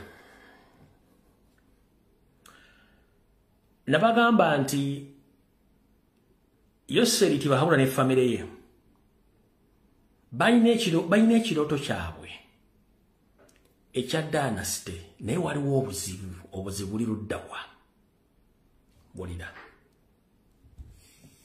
wano wakulu aina muganda mu intelligence ojja mubuuza for further reference wulira bulungi nnyo. Mulabyeko olwaliro nti batadde ekifaananyi nti Museveni asinkanya amasada Amerika ne beegayagayamu awo n'agamba muhoza abeetonde biki wa oyo palapase ekituufu kiri nti wuliriza bulungi nnyo. Amerika yategeeza Museveni nti ofuuse ekitagasa mu East ne Central Africa ate tuli ready kufiirwa oba kuleeta butabanko mu East Africa gwe lwaki yovaawo. Era ne omugamba atageza okufuna ekirowoozo ky'okwesimba mu 2026 nkiddamu bamugamba atageza n'afuna ekirowoozo ky'okwesimba mu 2026 naye tannabaddamu wabula mmwe kye mutannalaba Omunyarwanda alina kali resistance yensonga lwaki babayita ba National Robbers Movement kali resistance akafuta ba robbers kuba kati Omunyarwanda bw'omugaana ekintu abanga lubirutula buti ne lukuba amaaso ne lukola kiddako kati Abanyarwanda bonna balina akantu kali resistance. Museveni akimanyi tasobola direct confrontation campaign ezijja 2026 aina kola ebintu bino earlier than what we thought. Ladies and gentlemen, as we speak right now, Museveni is campaigning. Banyabo ne basebo Museveni bamugambe tageza nalozo kwesimbawo wabulo lwakali kali resistance akawa Abanyarwanda okubutaswala buli walagali kumukuba campaign buli walagali mukuba campaign nkiddamu na National Robbers Movement bali mukuba campaign buli mugenda mulaba nyonga agenze buli kitundu kyonna ekyeggwanga nga basi baguddewo kino simba palo kinze kino simba mwichako ali mukuba campaign kati National Robbers Movement oba National Rwanders Movement oba Resistance Movement head chairman waayo Yoseri Tibahura tabayiswa mutabani wakale kizibali mukuba campaign naye nga kiri kibamugambe tanna kiro sportingako ekyobuteesimbawo ekirala kikino kibamugambye manjana nenkuwa ebintu nga nkuwerako n'obujulizi saagala ogw'omusajja atuwa information tekuli bujulizi njala nkuwa nenkuwerako n'obujulizi bagambye Yoseri Tibahura fayiro gye twakusindikidde gye twakusavinze wagisomye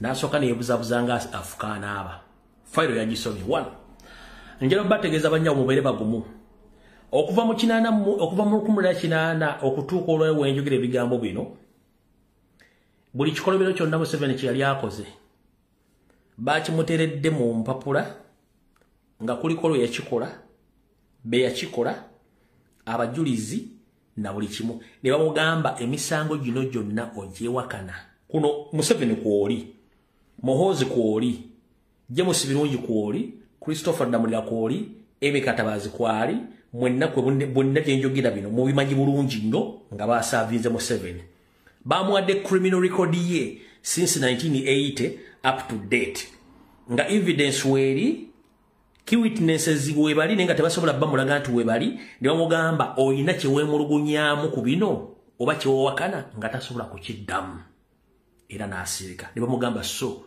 time is coming you will answer all these yensonga lwaki omusajja ono kati statement zaakola tezikwatagana era ne byakola kati byanjawulo bw'obanga wafunye weetegereza independence de kiki walabye ekyenjawulo kanye ku mazzi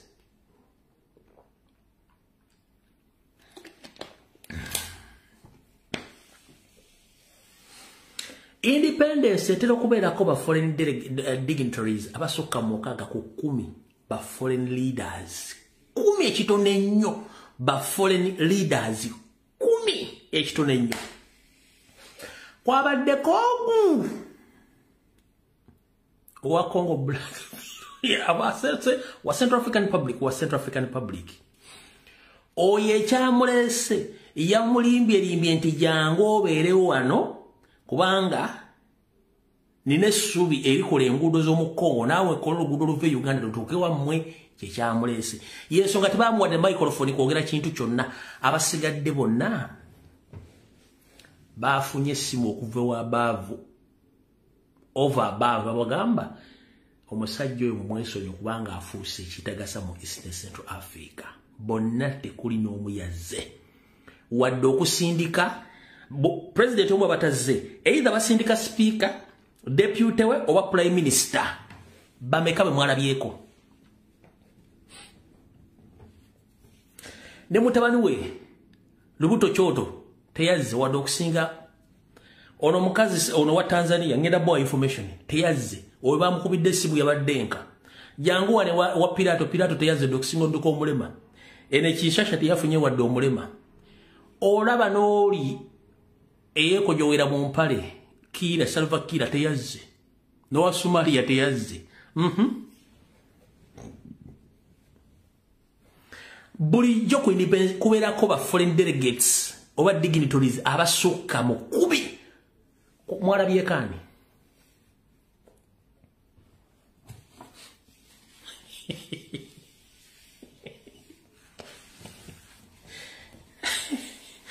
Mwe temusomera basa temusomera baluwa mu basa buli kintu mukirekanga mu kiri olaba n'oli yeesalira obwayi mu ngoye teyazze essimu okuva ku ssimu endala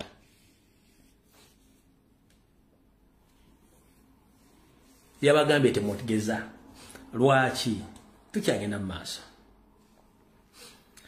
omukyalo ono Samia wa Tanzania European Union na America bamugamba amafuta ago gayimirize tebajja gasima ne yebuzabuzanga afukana aba wabula recently wabaddewo movement ez'okutambuza pipe ezigenda okusima amafuta ago nga pipe ezo ba China be bawa contract ey'okutambuza amafuta ago era nabalaga luli movement z'emmotoka ezibadde zitambula emmotoka nga bitambuza pipe njala balagako n'ano sample y'emmotoka ebyo njala balagako wano katonda tetunnaba njala balagako wano ku sample y'emmotoka ebyo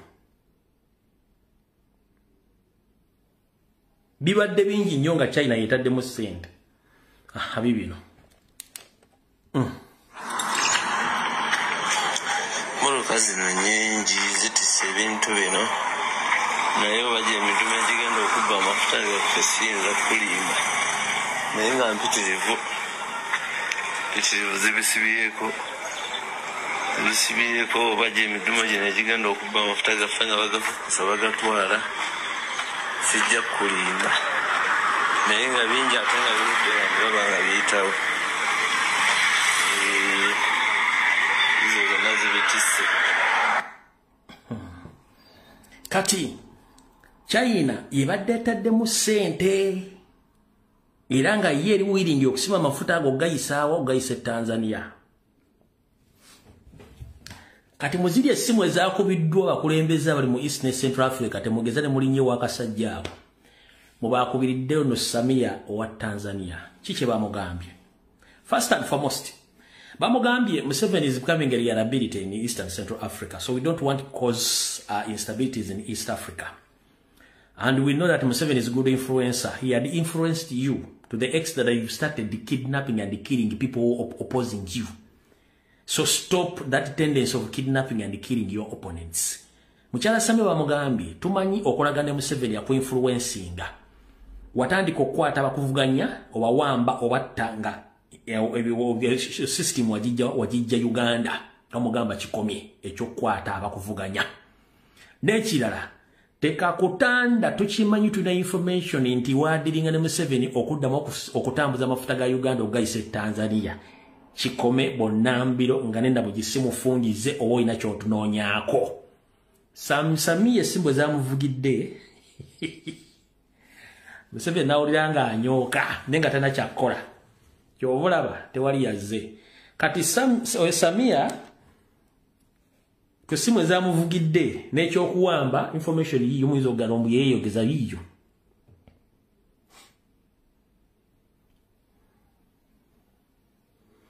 Bakubana olumungambwe bayewunzise naye ate kati Samia bwengeza bikola mu bitegeere nti wano mbambire wanga abiterezezza. Esoma wet. The US government won't back down. The US envoy tells President Samia of Tanzania to stop abductions. This was on September Friday. This was on 20th September 2024. Mulekera okuwamba n'okutta abantu bavuganya. So ndoza mukitegedde bulungi yiyo. Mumwabeddemu ne yamafuta ne butaddamu kudiringa nani ne yoseriti bahabulwa.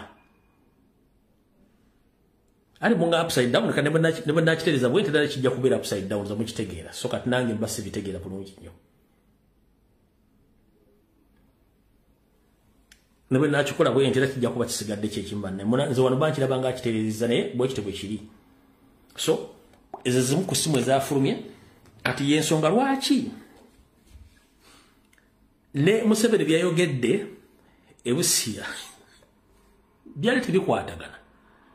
Gwe mbuulira statement ya Museveni gye yakoze ng'ekwatagana teriyo okujja ku babalaza obukolomooni mayi bagenze ne bazimba zino bricks zaagana amaki alo chemical gye baagana okukozesa mu bazungu bagiyita batya.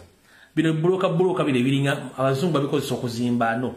Mwena mumanyi abakozesa plywoods zino ezitali zamba wall plywoods ezibakozesa ez'obuwunga. Bazita plywoods kati ebiwunga bibateekamu ebyo. Kati ze buloka bino zebakozeseza okuleeta asome bakomanda bwe zibaali bakola ebikonde. Ebibuloka ne Bulaya biri wano. Buloka okira kinene nga tekiwera wadde gulamu ze 10 nga tekiwera nga kibuloka kati badde batandika okuba batise ne samaamu bakoze function ya independence wa tewabaddewo kintu kyonna kiraga nti waddewo independence n'abantu basombe nakati abamu bakyaliyo tebannabazajja badde balina kubeerawo. So tewabaddewo yo njagala olete nga yayogedde ekintu ekyamaanyi nabiki byayogedde bizimbe tebiriiwo bakiyita bate asbestos. Yes, bakiyita asbestos. Chemical bakozesa evamu bibloke bakiyita asbestos. Bibloke bade bamaze oteeka wakube bakola ki babimenya amenye ebyo bye bataddewo ng'ekyamaanyi kyadde ku independence. Tewali kirala kyabaddewo. Kitegeeza ki wemukutte munyweze mutandika okuluma n'obwengo. Buli lwolaba diversion ezisooka mu 3 ku social media nga zitambula manya waliwo bitatambula bulungi lwakuba tebasobola bagamba. Nakano kakafundikire ngende ku kintu ekirala. Kano njagala mweketegereza bulungi nnyo. Ngaye mbagambye nti waliwo bagenda okulumba Ssaabasajja Kabaka bangi nnyo. Nakano mukabuuke. Chieftains of Military Intelligence ne Ssemwai balina akakodyo akalala ke baleese kaliro ddawa. Obukodyo buli obu bubiri. Akodyo akasooka. bagenda kuddira babbologa bamu ab'enkyukakyuka bemmanyi nti bankyukakyuka naddala ndowooza bali ku ground babawe ssente bajje bawemule Muhoozi ba Museveni munkwate bulungi, listen very carefully. Bakyusizza muli okugula obuguzi babatwale kati bakyusizzaamu katono nnyo. Bajja ne bakuwa ssente ne bakuwa n'olukusa owemule Museveni ba Muhoozi. Oyinza omuwemule ennaku 2 oba 3 ne bajja ne bakwata. Bakwata bakutwala mbuya oba kireka. Tebakuba kuwadde n'omuggo bakutuuza bulungi mu lecture room ne batandika okulecturinga butya bogenda okukola emirimu gyabwe ogenda gikola otya. Olukutwala ekireko w'embuya bakuteeka mu luumu ne bakusomesa butya bogenda obayambako okubega. Butya bogenda obayambako okubega ng'okomye weno mu public. Kino kiyinza okunyiizaamu abantu abamu nga temukitegedde naye nze ndi wano bategeeza byenjogera byonna n'obujulizi. Tebagenda bakuba wala bagenda bama batwale babatuuse babasomese bamale babate babadde mu saturation badde muffe kati muffe omanyolire komuli bali bamuwambye n'akomawo yakomyewo mangu naku 3 wiiki kati ye bw'akomawo buli wajja mummwe aba afunye open gap ey'okufuna information yonna ng'agizzayo nga temwekengedde.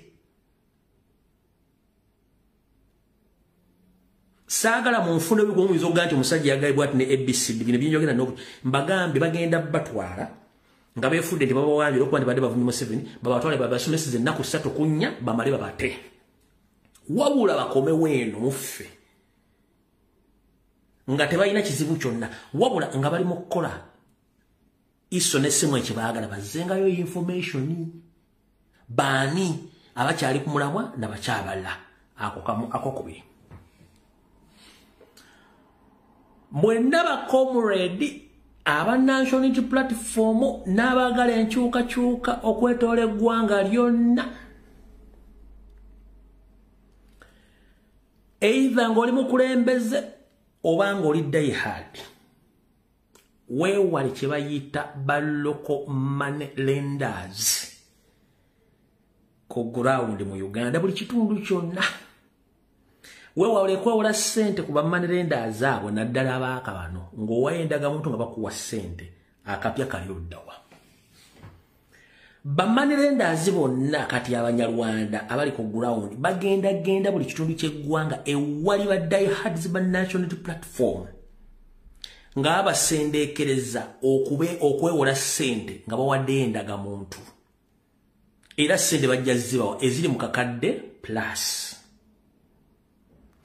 Wayitewe ebbanga ssente zino either zikulemerere oba byobuzibuzi nga bafuka bana bango badde n'osasula ne babula batuuke mu critical moment y'ebyobufuzi bajje bakutwale butwazi bakuwambe nti bakututterwa ssente so sirwa byabufuzi. Kati international community fwe tunakuba endulu nti comrade guli bamuwambidde egindi guli bamuwambye yo semwayi ejja gamba nti bonna bemugamba nti ba political prisoners babakutte no bali ku misango gya kugaana kusasula abanjage beewula kye baagala okulaga international community. Do you copy that?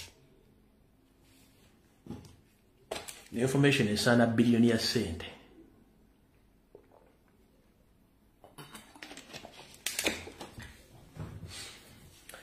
Information ya lele esaana akawumbi ka ssente. Kankibaddirimu. Comrade yenna ng'oli wa National Platform ku level yonna kw'oli ng'oli mukulembeze. Weewala okwewola ssente ku ba money lenders semwayi iso ne crime intelligence akakatyo baleese kapya bagenda basikiriza okujja okwewola ssente nga mukozesa endaga muntu zammwe babawe ssente. Bwamala obbawa ssente muyinza ozisasula obutazisasula. Bwe munaaba nga mutuusiza ozisasula basobola okugyako amasimu ne wayita ebbanga oluvannyuma ne bajja ne babakwata babakutte mbyabufuzi naye bwe munaakuba endulu nti comrade bamuwambye bali ababa batutte bajja baga nti tubadde tumubanja ssente zaffe zamulimu okusasula. Kati seemu ayine iso ne musebajjaga nti batu muga nti ba political prisoners tubabanja sente ziliko n'endagaano yiino. So these are not political prisoners. Kabaka tuweddeko. Oba okyabanja political prisoner. Oba okyabanja comrade. Ebyo nawe fumbira ku mbuya n'ekireka. Mutambuze video. Babifumbira mbuya na kireka. Kati gwe comrade ali eyo, ebintu byoko wala sene ngoko sendaga muntu, mwegendereze nnyo kubanke kakodi akapya akaliwo. Mujja gandi firi gundi bagati aha muga tuwamba abantu. Bano baba tuttewa kuba tubalete babanja sente zaabwe. Bawanyondo baba tutte sifi tubalina. Namukitegedde bunako mukategere. All right, tuvudde waawo.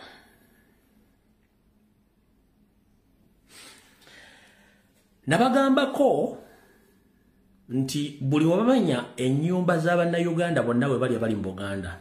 Nabagamba ettaka lino First Family ne Salim Saleh balyagala. Ne bagamba n'ekiteezi bwe kityo ttaka Salim Saleh yalyagala ne First Family. Ambaloza nsaaga.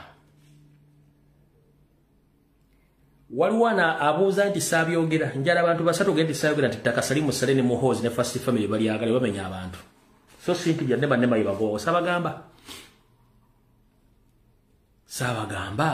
nabagamba nti wamenya mwenetta kama 7 yali agala ne Salim Saleh First Family kibafa kiki 1 ba funasereza ba investor bangi bayagala okwettaka within Kampala mukono wa Kiso suburbs ngaliri ku main road nabo bennyini bagala Mutus Empire nga buli kuba okufuluma Kampala kilometers 20 nga buli street kuliko bintu byabwe nga zonna street zaabwe amakubo gonna nga fuluma n'okuyingira Kampala kilometers 10 okufuluma n'okuyingira nga buli property yonna eriko ku main road yaabwe nga buli property yonna eriko yaabwe Salim Saleh Muhoozi Geneti Karugire Diana Patience Kaindo Tafire baani bonnange bintu byabwe naye mu kifaananyi wano yinza obutabalaba balina abantu bakozesa kati bwe nabaga mwaloza tusaaga kino kyekyabaddeeyo mu Lutobazi bulira mu mwezi gw'okuna omwaka guno ab'ekitongole ekivunaanyizibwa ku butonde bw'ensi Kinema bakola ebikwekweto kuwenja ku baali beesenza mu Ntobazi gye byaggweranga amayumba gamenyeddwa ekyaleka abangi mu maziga. Kati enkuba yina etonnya nkolekya mwana wange akayumba kange ke nasookeramu ng'abaddaawo wekuzimbe kyokka libadde teriri busa ng'abantu abatamanyiddwa baleese emmotoka ne bayiwa ettaka mu kitundu ky'Olutobazi Bulenga ku Remitiyana mu kifo wennyini awaagobwa abantu.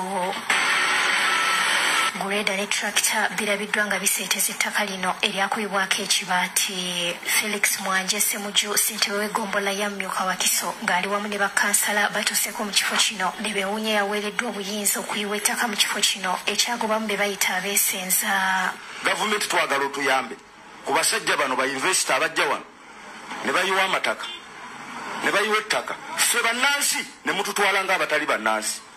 Bana kuyiwa ettaka ku Lwokubiri ekiro twabitegedde olunaku lw'eggulo ne tukubira ku bakulu nga mubo osi owa poliisi ey'Ebulenga atwalawo twamubuuzizza n'atutegeeza nti yagezezzaako okujja n'abasirikale be ne bagezaako okuyimiriza abadde bayiwa ettaka naye n'afuna amasimu okuva waggulu ne bamugaa nti ajjewo mangu. Obayiwe mbasomesa ebintu bino mulowooza nti ebintu bino tusiika binyuma nabagamba mu Uganda mulimu organized crime ne organized criminals kati bakola ekintu nga gamba Nema yeekumenye nga of course Nema ina obuvunaanyizibwa ku Lutobazi togenda kuwakana nenga Nema erinamu agirimu ayagala waawo bwe ba criminals kati crime gwe musango guli ogw'okubeera mu Lutobazi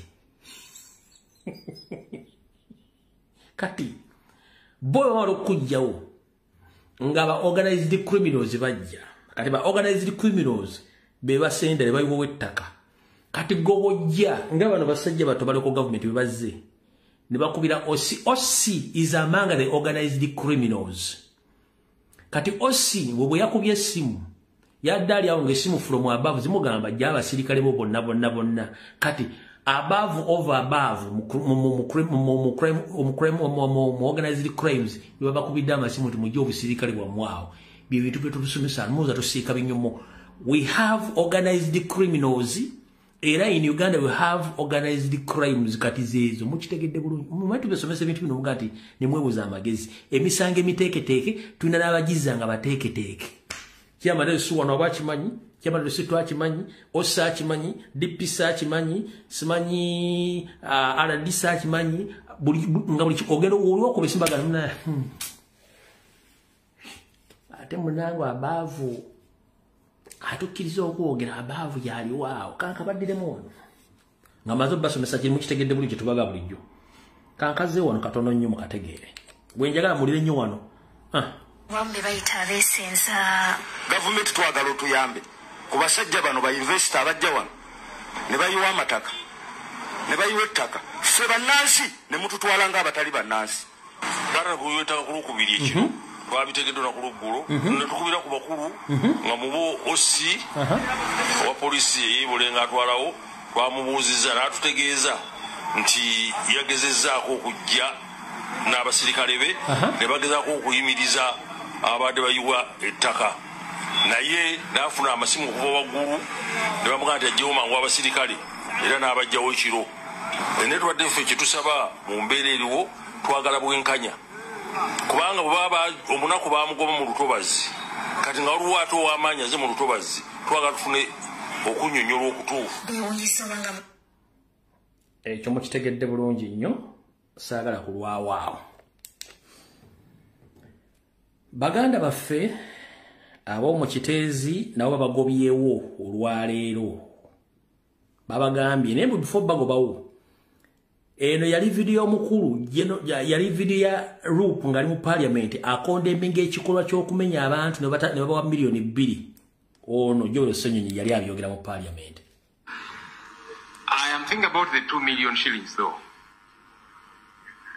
Maybe if the Prime Minister could break down and adumbrate what exactly is the 2 million shillings going to do. You see, I began by appreciating because something has come through. But I'm saying 2 million shillings for people that have lost everything is too paltry, it is too little. So I don't know how you came up with the calculation for 2 million shillings. Maybe if we can have a better understanding, because we who keep interacting with these people and their urgent needs and challenges, 2 million shillings is really a paltry sum. Maybe if you could guide us so that they know. So this 2 million, you can, I don't know, pay rent for this, you replace this, I don't know, help us understand how you also came up with the 2 million. You as leader of government, of opposition, you can also make some contribution. People have been contributing. You can also do some contribution. Honorable Speaker, the matter we are dealing with is a very serious matter. It's a matter of life and death. People have died. Many are still buried under that garbage. Several people have been to that place. I went together with a couple of leaders, donated items and so on. I'm not sure if the Prime Minister is in order to turn this into a jocular matter, because you are government. And that's why we are tasking you. So for us to say, one, we appreciate the 2 million, but it is too little, please add to it. And she's saying, no, you also go and contribute and add to it. I get the feeling like you are abdicating from your responsibility. That's why you are government. You see in order, right, Honorable Speaker? Omukulembeze Joel Ssenyonyi yatuuka mu parliament yakuba omulango okutakungula okuyamba abantu b'ekiteezi agavumenti bwe yava enega nti egenda bwa miliyoni 2 buli muntu anoonye gy'alaga n'agamba ssente ezo ntono nnyo tosobola ziwa omuntu afiiriddwako makaage oba nnyumba yo ebintu by'omu miliyoni 2 asobola okuba ng'asenguka. Eyaliwo ku lwa gavumenti okunnyonnyola ensonga zino yali Nabaminisita Mukyala Nabbanja yagamba Oweekitiibwa Joel Ssenyonyi nti naawe miliyoni 2 bwe ziba ntono gavumenti zeewa nawe osobola okusondayo ssente ne muwa abantu bali ssente kubanga nawe oli munnayuganda bw'atyo bwe yaddamu. Olunaku lwa jjo babagambye buli mwakwata ebintu bye ave waagende tebabaagalawo. Order from above. Order from above. In August this year, a disaster hit people of Chitezi in Wakiso district when a landslide of garbage buried several homes with more than 30 people losing their lives. To date, some people remain missing, believed to be buried under the garbage debris. All those whose houses were buried by the garbage have been living in these camptons with their children. Today, the State Minister for Relief, Disaster Preparedness and Refugees Lillian Abel visited Chitezi and handed them some basic survival items. However, during the distribution, she emphasized that they must quickly vacate the area and leave by Friday morning. We no longer want to see anybody in the camp by tomorrow. Camp is closed. Some were seen hastily packing up their belongings to find a new place. Meanwhile, the landlords in the area are concerned, questioning whether they will receive fair compensation from government. Kati twebuuza ffe abamayumba agaabuutikibwa ne tractor ge yamenya tugenda kuba tusinziiranga wa. Nze kanisa yaliwo amazzi ne gagisuula tetulina tusabira kati tupangisa mu bantu be mwawadde rent ffe tetulowoozeebwako tulinga ffe abataafuna na bizibu.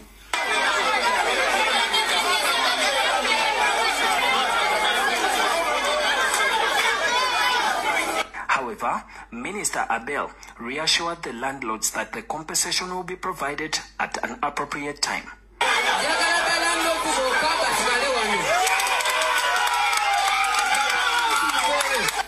Tetusobola kukola like that. Era bamwagala tusobola constituting a committee. Wano. Ngaba landlords. The government also announced that a memorial day will be set to pray for all the souls lost in the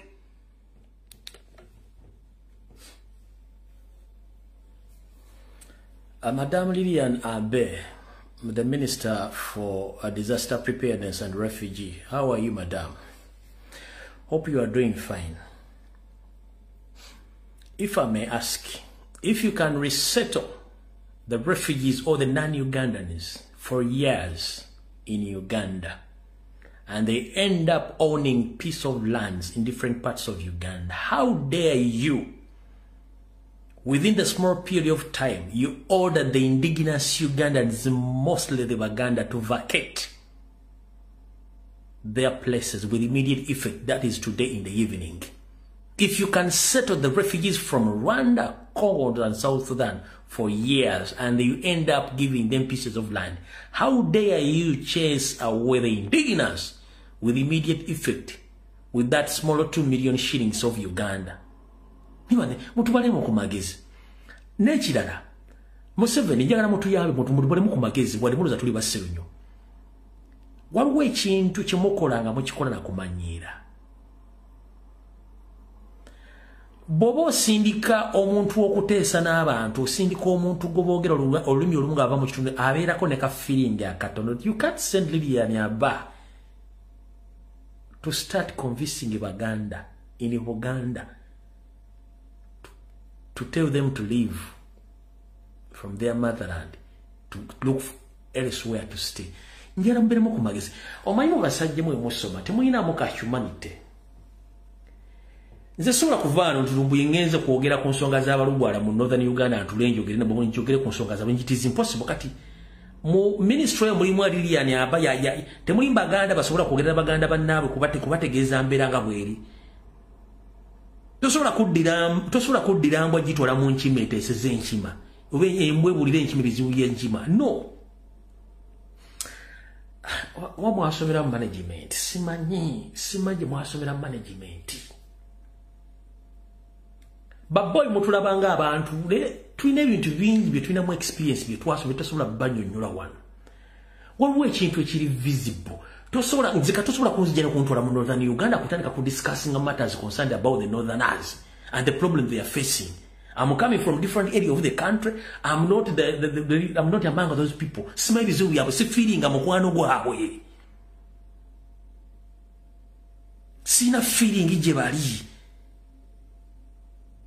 Kubanga sina body nabo. Kati go basindi sogoli mu lugwalo jo otandika okukujerega abakazi abaganda basajja baganda ku ttaka lyabwe. Amasomera management.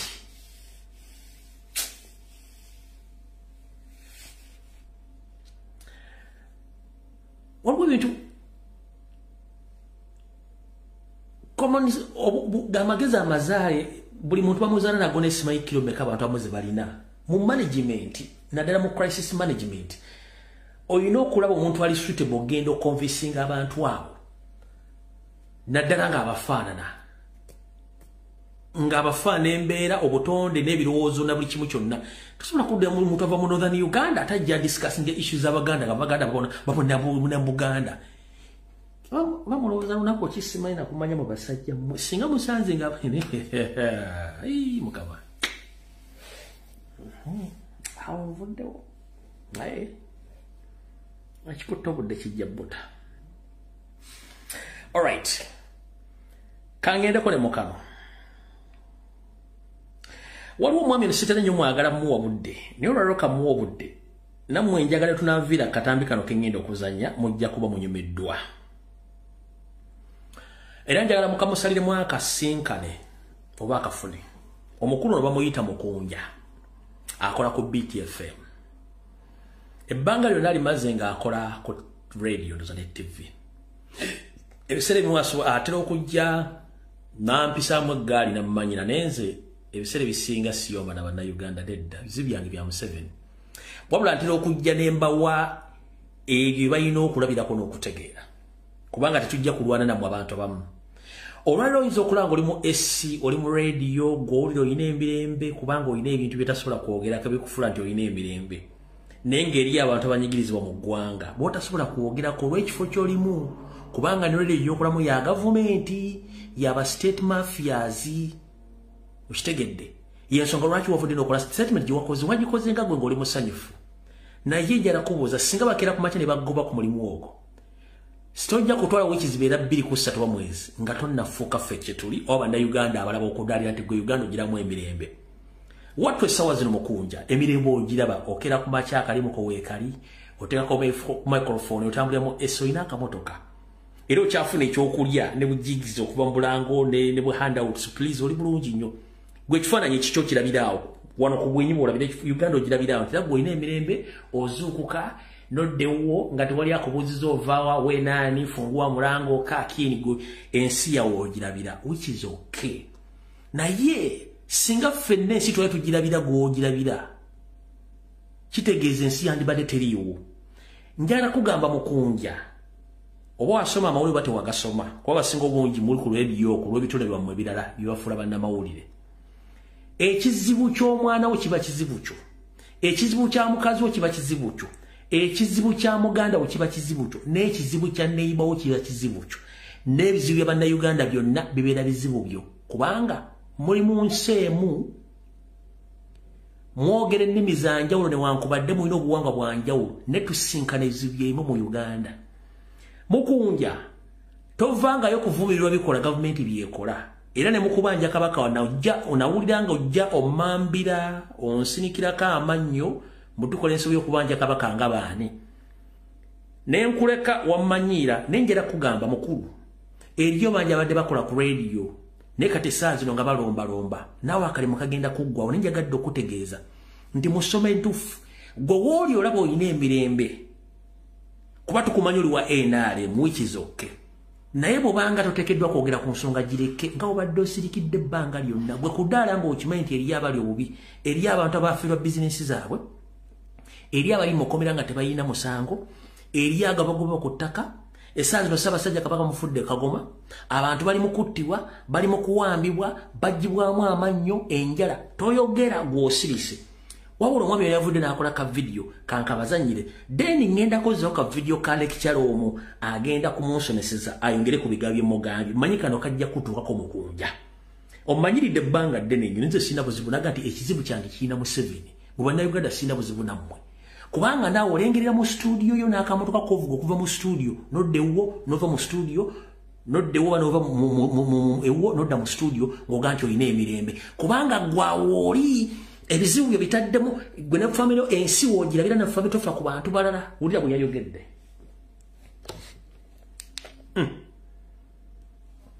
nze kyenjagala ku uganda lwakuba abantu abamu bakiyisaako amaaso bw'otunuulira ensi endala simanyi Hezbollah simanyi Palestine simanyi biki ensi ziri mu ntalo nze kyesinga okwagala ku uganda nti emirembe nsobola okukola nifuyo okukola byenjagala tho waliwo ebimu ng'obwavu obwo si kikulu nnyo kale osobola okufunayo akatono kwolira nti nsobola okukola buli kyenjagala mubudde nenva mukyali waffe mu nimiro yange saawa mukaaga ez'ekiro nevuga nenkomawo ewange Kampala nenjira ku makyami ngenda nenkola nga nina emirembe sinaawo obuzibu bwonna bwe mba nsanze emirembe kyenjagala ku uganda nti ffe tulina emirembe wano gende Southern Sudan olabe batiŋŋanira ku street gende South Africa olabe nti olutuukayo bantu batiŋŋana butiŋŋanyi naye wano emirembe gyensinga okwagalawo.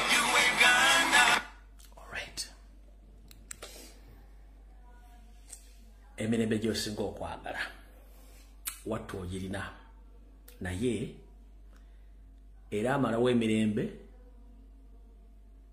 ye Museveni wooli olw'okuba olina omulimu okola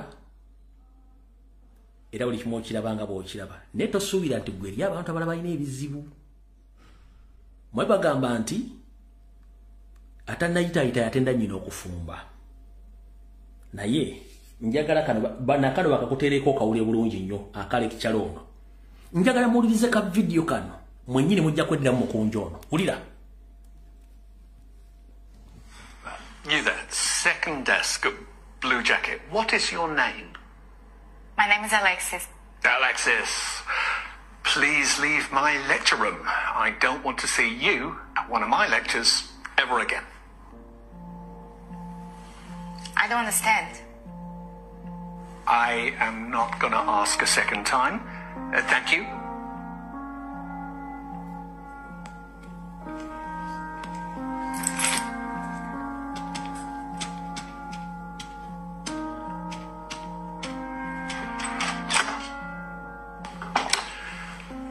Why are there laws? What are laws for? We often live next to each other, but not with each other. We console ourselves that the problems of others are nothing to do with us, none of our business. And we go home glad at night that we're spared, but it's about standing up for each other. Every day an injustice happens in business, sport, or on the tram. Relying on someone else to take care of it is not good enough. It is our duty to be there for others, to speak up for others when they cannot. I am here to teach you the power of your voice. I want you to learn critical thinking to empower you to stand up for what is right, even if it means going against what everyone else is doing.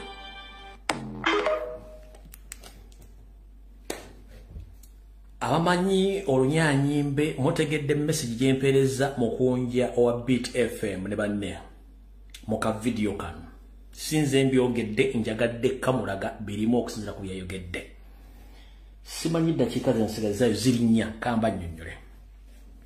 Omukulu ono musomesa ku university bwe yatuuka mu kibiina yayagala okuleetawo okusomesa abaana bano mu ngeri gye baali tebasobola kutegeera abategeeza ekituufu. Olwatuuka mu kibiina yagamba omuwala omu nti gwe nnyaba amannya go ggwa n'amugamba nti nze Alexis. N'amugamba Alexis kwata ensawo yo ne laptop yo va mu kibiina kyange. Alexis n'abuuza lwaki n'amugamba saagala ombuuze kwata ensawo yo n'ebitabo byo ofulume ekibiina kyange. Alexis yali muwala wa mpisa n'akwata ensawo ye n'afuluma. Bw'amala okufuluma ku baana bonna abaali mu kibiina tekuli n'omu yayimirira ku ludda lwa Alexis kubuuza lekicara lwaki ofulumiza Alexis mu lectures zino. bonna basirika kubanga zirinda bulwange tawa musibe mmere. Lecture ono bwamala okumukiza omwalo lyafulume n'abuuza kumwe mwenna lwaki tekuli n'omu asobodde kumbuuza nsonga ki lwaki nfulumya Alexis mu lecture room. N'ababuuza waliwo asobola okumpa ensonga lwaki kino kibaddewo, buli omu n'awaayo ensonga ye. Wabula omuvubuka eyasembayo yagamba nti kiriwo lwa justice oba injustice. Lecture na mugamba oli mutuufu. Lecture nali kukubabuulira yabagamba atya. Fenna buli muntu alina ebizibu bye ng'omuntu, naye ate ebizibu ebyo bituuka ekisera ne bikwatagana, era teri muntu asobola kwemalira bizibu ebyo. Buli muntu ateekeddwa okuyimirira ku lwa munne, okufulumya eddoboozi okutaasa omuntu oyo aba afunye ekizibu. Bwe munaasirikanga nga temwogedde ku bikyamu bikolebwa ku bantu bannammwe, oba mu byabufuzi oba mu byanfuna oba mu byanjigiriza oba mu byaki, kijja kuwa omwagaanya abakozi b'ebikolobero ebyo okutuusa ku buli muntu yenna ekikolobero. Oyinza okwekanga gwe asirise kituuse ku muganda oba ku famire yo.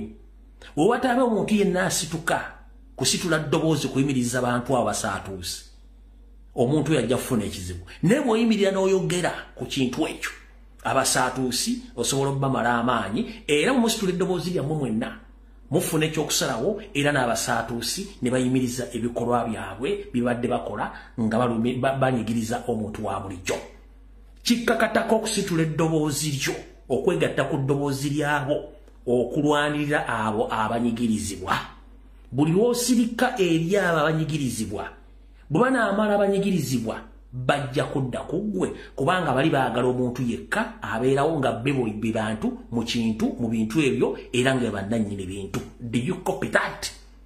Kati gwe musajja mukulu akola ku radio omukunja, bw'ogamba nti eddembe lingi mu Uganda, gw'ogenda n'olima n'ojja mu studio n'oyogera n'oddayo n'osanga femiro ne weepiica n'onywa kawalagiko n'osala kaccano n'okalakata omuntu ojobeera nti mbizi bagenda gitunda ku mudaala, n'oga nti oyina emirembe lwaki oyagala ku Uganda, mukube siriyali olutalo kubanga e Sudan wali olutalo simanye mukulu. Ekireta ebyo kubanga abantu basobola kwogera ku nsonga ezo nga gwe. Ekibezeza Uganda obutaba mutabanko ffe twavaayo okwogera. Kati gobanga oyina media nga tosobola kwogera, kitegeeza oba oyina omusingi gw'osimira eggwanga nti ebikyamu bikola tosobola byogera. Ensi bw'eneeba etabangukanga twogera ku bintu bino obanga tituyogeddeeko, naawe ojja kuba toyina mirembe. Mukama bankomere vidiyo ewedde.